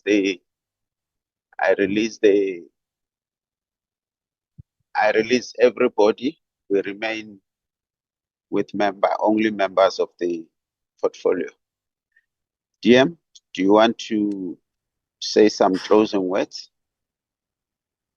Thank you very much, Chairperson, and the members of the portfolio committee. And we also welcome the fruitful discussions that unfolded.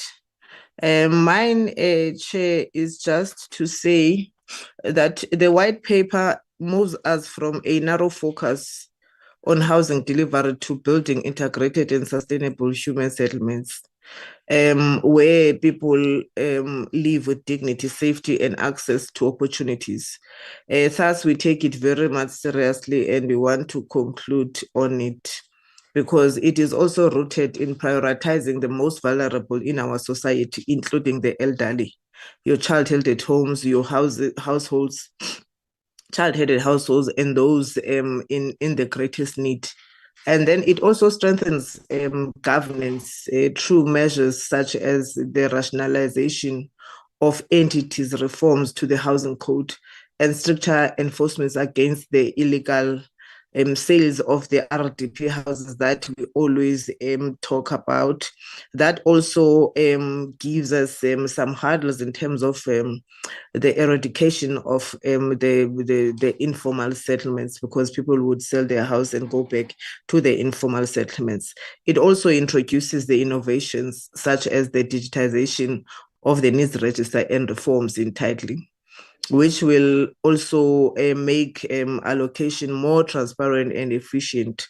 Importantly, it seeks to promote partnership with the private sector and to support inner city renewal programs that address urban housing.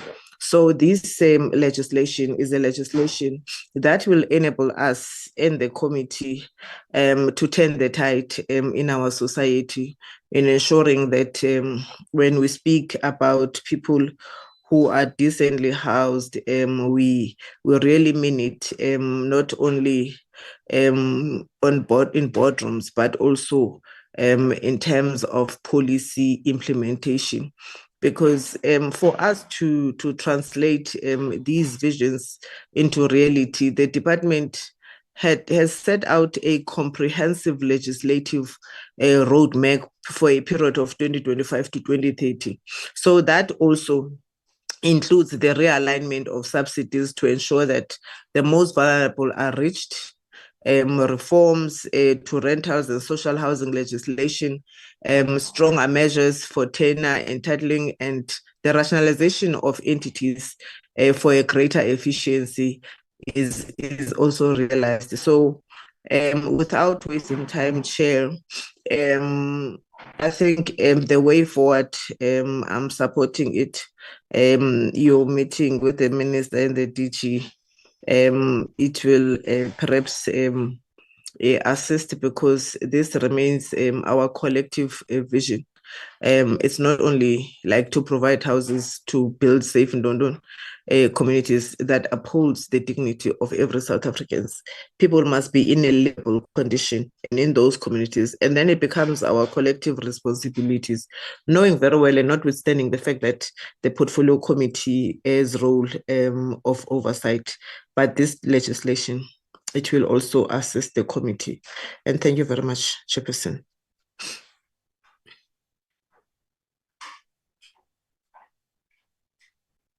Thanks very much, DM.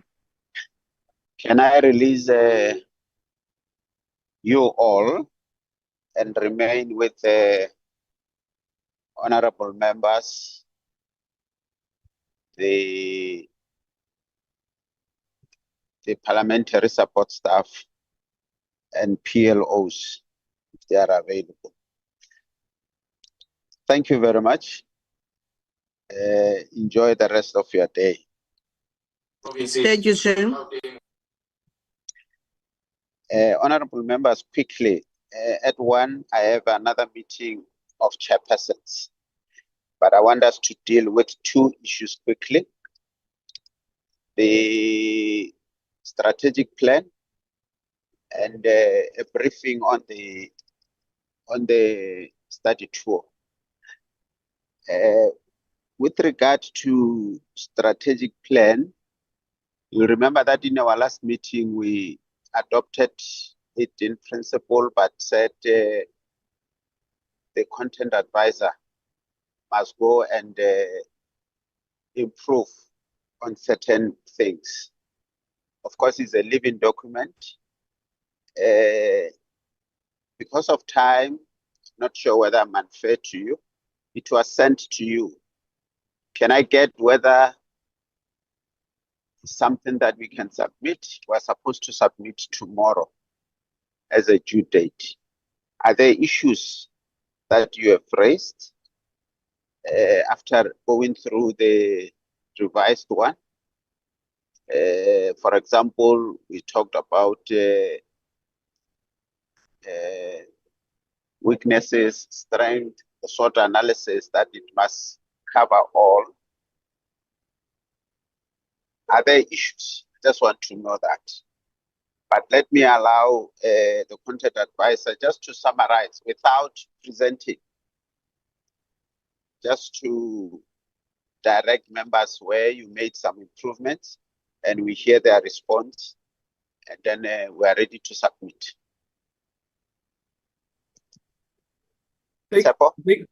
Okay, thank you very much, and good afternoon, members and colleagues. Chairperson, let me just zoom to the issues. There were 2 critical areas that the members were concerned about. They remember in my first presentation, I had only focused on the on SWOT analysis. I had only focused on the weaknesses, and I did not show and also I did not show the congruence or the relationship between PERSEL as a tool and SWOT analysis. So in this strat plan, I have actually responded to that by enlarging, by also including all those issues. The second area that members were concerned about were the legislative timelines. Were the list of legislation and the legislation timelines. My source document was from the department, which you have just pronounced the way forward on. but it's also reflected on the strategic plan. I think those were the main issues that arose as a concern from members. Thank you, Chair. Thank you very much. Honorable members, you've seen it. Of course, in addition to that, we just advise that he develops an annual plan. The annual plan is also a living document. It will be impacted upon by our discussions, especially the discussions on legislation and so on and so on. It might not be a perfect document, but I think it's something that we can submit, and where we need to improve, we can continue improving at a later stage. Is there any comment from any member?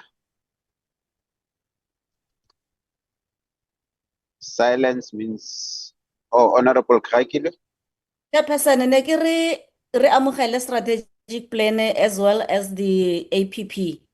Ke propose gore we should accept them. Thank you.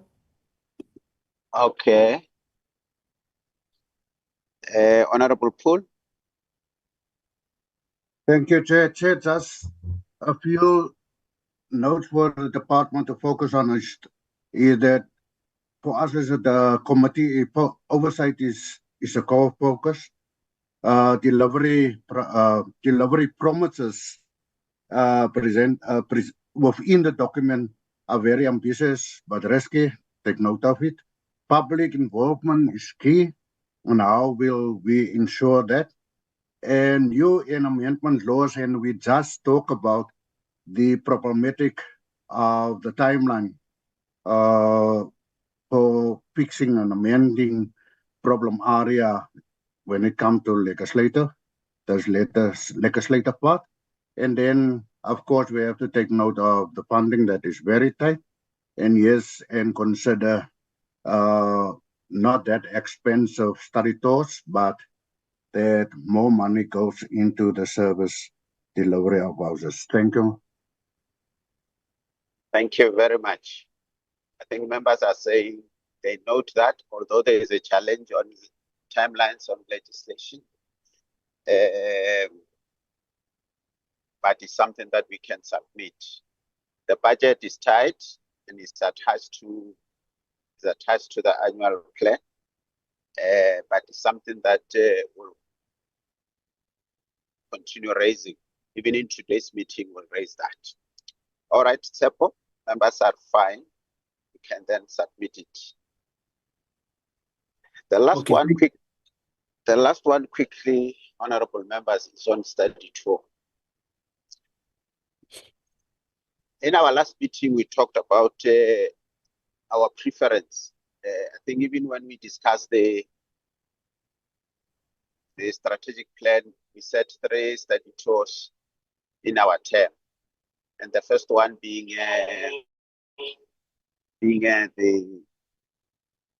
the priority being Brazil. We have made a submission to the chair of chairs. It will follow due process, and you will see whether it is approved. We have made a submission to take a study tour to Brazil in January. Maybe before I continue, can I check whether we are all available for that study tour if it was to be approved? Anyone who's not available? So all, Honorable Tebe. Chairperson, thank you very much. I think availability hinges on also a few other factors. You will know that there are members that are supported by Parliament for purposes of capacity building. Some of their exams will come up in January of 2026. So perhaps if we could just align that it being January to when these members will be available, if that is at all possible, because I think it will not be possible for them unless they could write online, but that is very risky given that it will be on foreign soil and network issues might arise. I'm just saying that we should take that into account. Thank you. All right. Honorable Dlamini. Thanks, Chair. Right at this moment, to declare availability will be difficult because we have to go through the process of the chief whip to approve study tours on our behalf. So it needs to go through our own organization so that we don't find ourselves like others in Israel when we are not meant to be. So it needs to go through our own political parties for that to happen. So only then, upon engagements with the chief whip, can we then declare officially our availability to come to the study tour. Thank you. Okay. I think, Secretary, you note the concerns. You'll get in touch with individual members so that we align where possible. They don't compromise their exam period. And they also, let me say, let us all go to our political parties and report that as a portfolio committee, we have applied for a study tour to Brazil in January because we wanted to do it before the opening of Parliament. I think it will be around the 22nd, 23rd. 24 to 30th, Chair. 24 to 30th. That's the application we have submitted. And we have submitted an application for all of us, the 10 of us, because IFP has not as yet submitted a name. But the challenge which I want members to note and approve is that going all of us plus 2 staff members, we had a shortfall of about 50 to 70,000 rands. Looking at our budget, if you consider that we must also do an oversight to Northwest.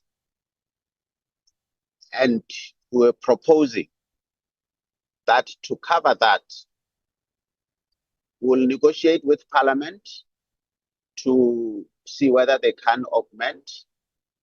But if Parliament refuses and says stick to your budget, because my preference is that we all go if it is approved, instead of taking some members, leaving others, because there was that suggestion that you can take some members, leave others, and take the remainder later, maybe next year or the year after next. But for a start, I think in principle, we want to all go.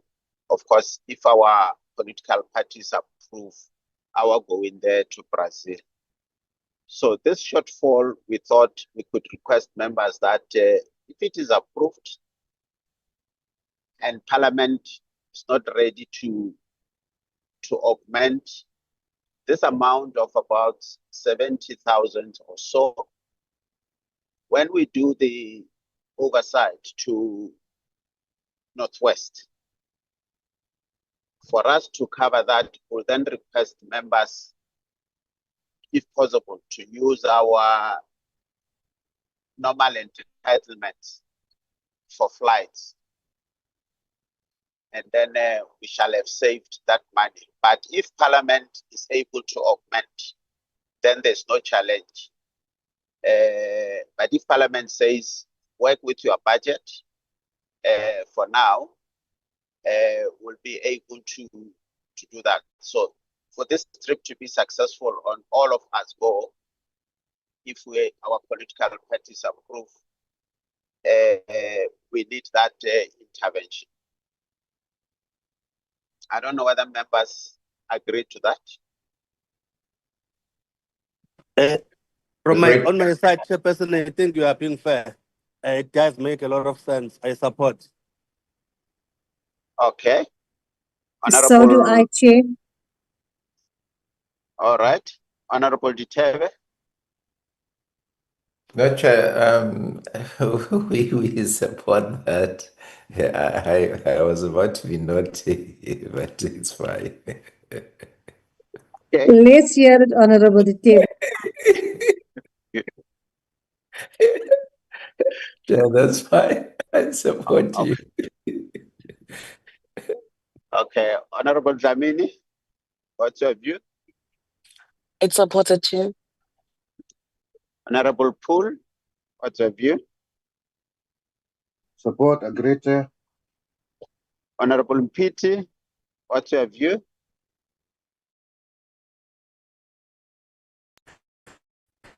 Support. Honorable Mpiti, unmute, please. I support, Chair. Thank you. Honorable Magagula, what's your view?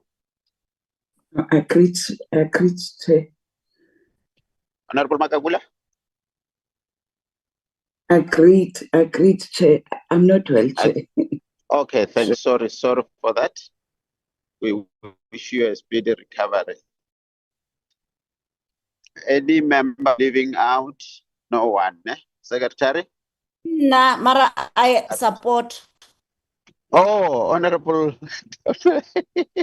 Sorry, my sister. My apologies. Honorable Mara, Chief Kakile? Honorable Chief Whip Kakile? has spoken. Chief Whip of ANC has spoken. We all are support. All right. Thank you very much. Secretary Tsepo Casey, honorable members are happy with that. We'll try to talk to the Parliament to augment for the remainder, but if it fails, we'll then resort to this resolution, and then so that we can all go. I think that was the. Any other thing on this one, Secretary? No, Chair, we'll be waiting for an approval. All right. I think we are done, Yeah. members. Before we Anything? go, Chair, before we go, with your permission, Chair, our next series of meetings, should we therefore conclude that these will be virtual? Remember, we proposed as one of the measures to try and curtail costs. So that is our portfolio committee meetings. Should we take it that from now onwards, given the shortfall that you talked about, that will, as far as possible, have virtual meetings? Yeah, as far as possible. In the main, our meetings will be virtual.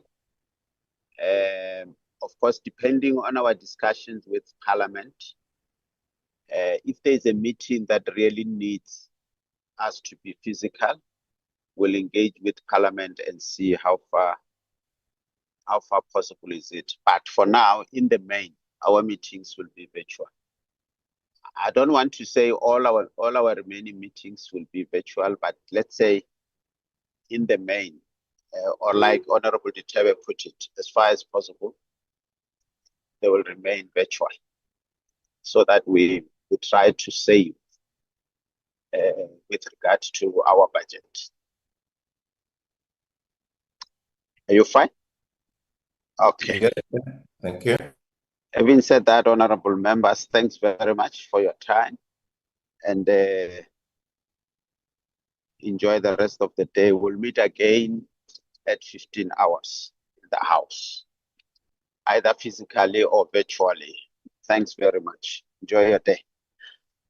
Thank you, Chairperson. Thank you, Chair. Thank you, everybody. Bye. The mini must be there in Bye. person. I'll be there in person. Abada. I'm listening. Minimas what? The minimas what? Don't speak through the corners, And please. Abada also, I don't know what I did. I want I don't both of you there. I want both of you there. In the house. Bye. I am in the house. I'll see you there. Thank you. Okay, Thank you. bye. Bye. Makholi. Yes. Koliswa. Yebo. Ngicela ungambuzanga utshe uba sinikhaphi na. Hayi Khosi hi makhosi. Recording stopped. Hey, Yamuhle wena. Khosi. Gupta, why didn't you ask Chair if we are covering you guys or not? I had to withdraw myself. I had to Hayi, withdraw uyazi wena. myself. You never say that. Chair, i-department iyanikhapha. Koliswa. Yebo. No, we don't So want to be capped by department, but by Koliswa. Kolisa,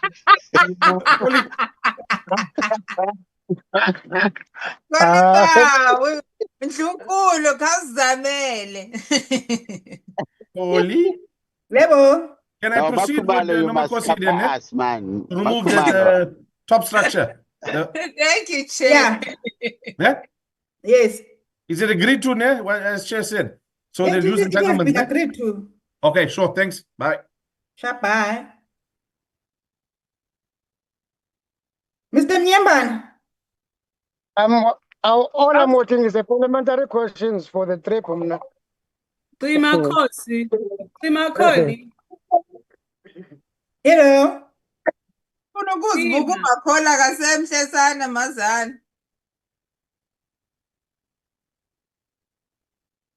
Umona ngawani. Parliamentary streaming is still here.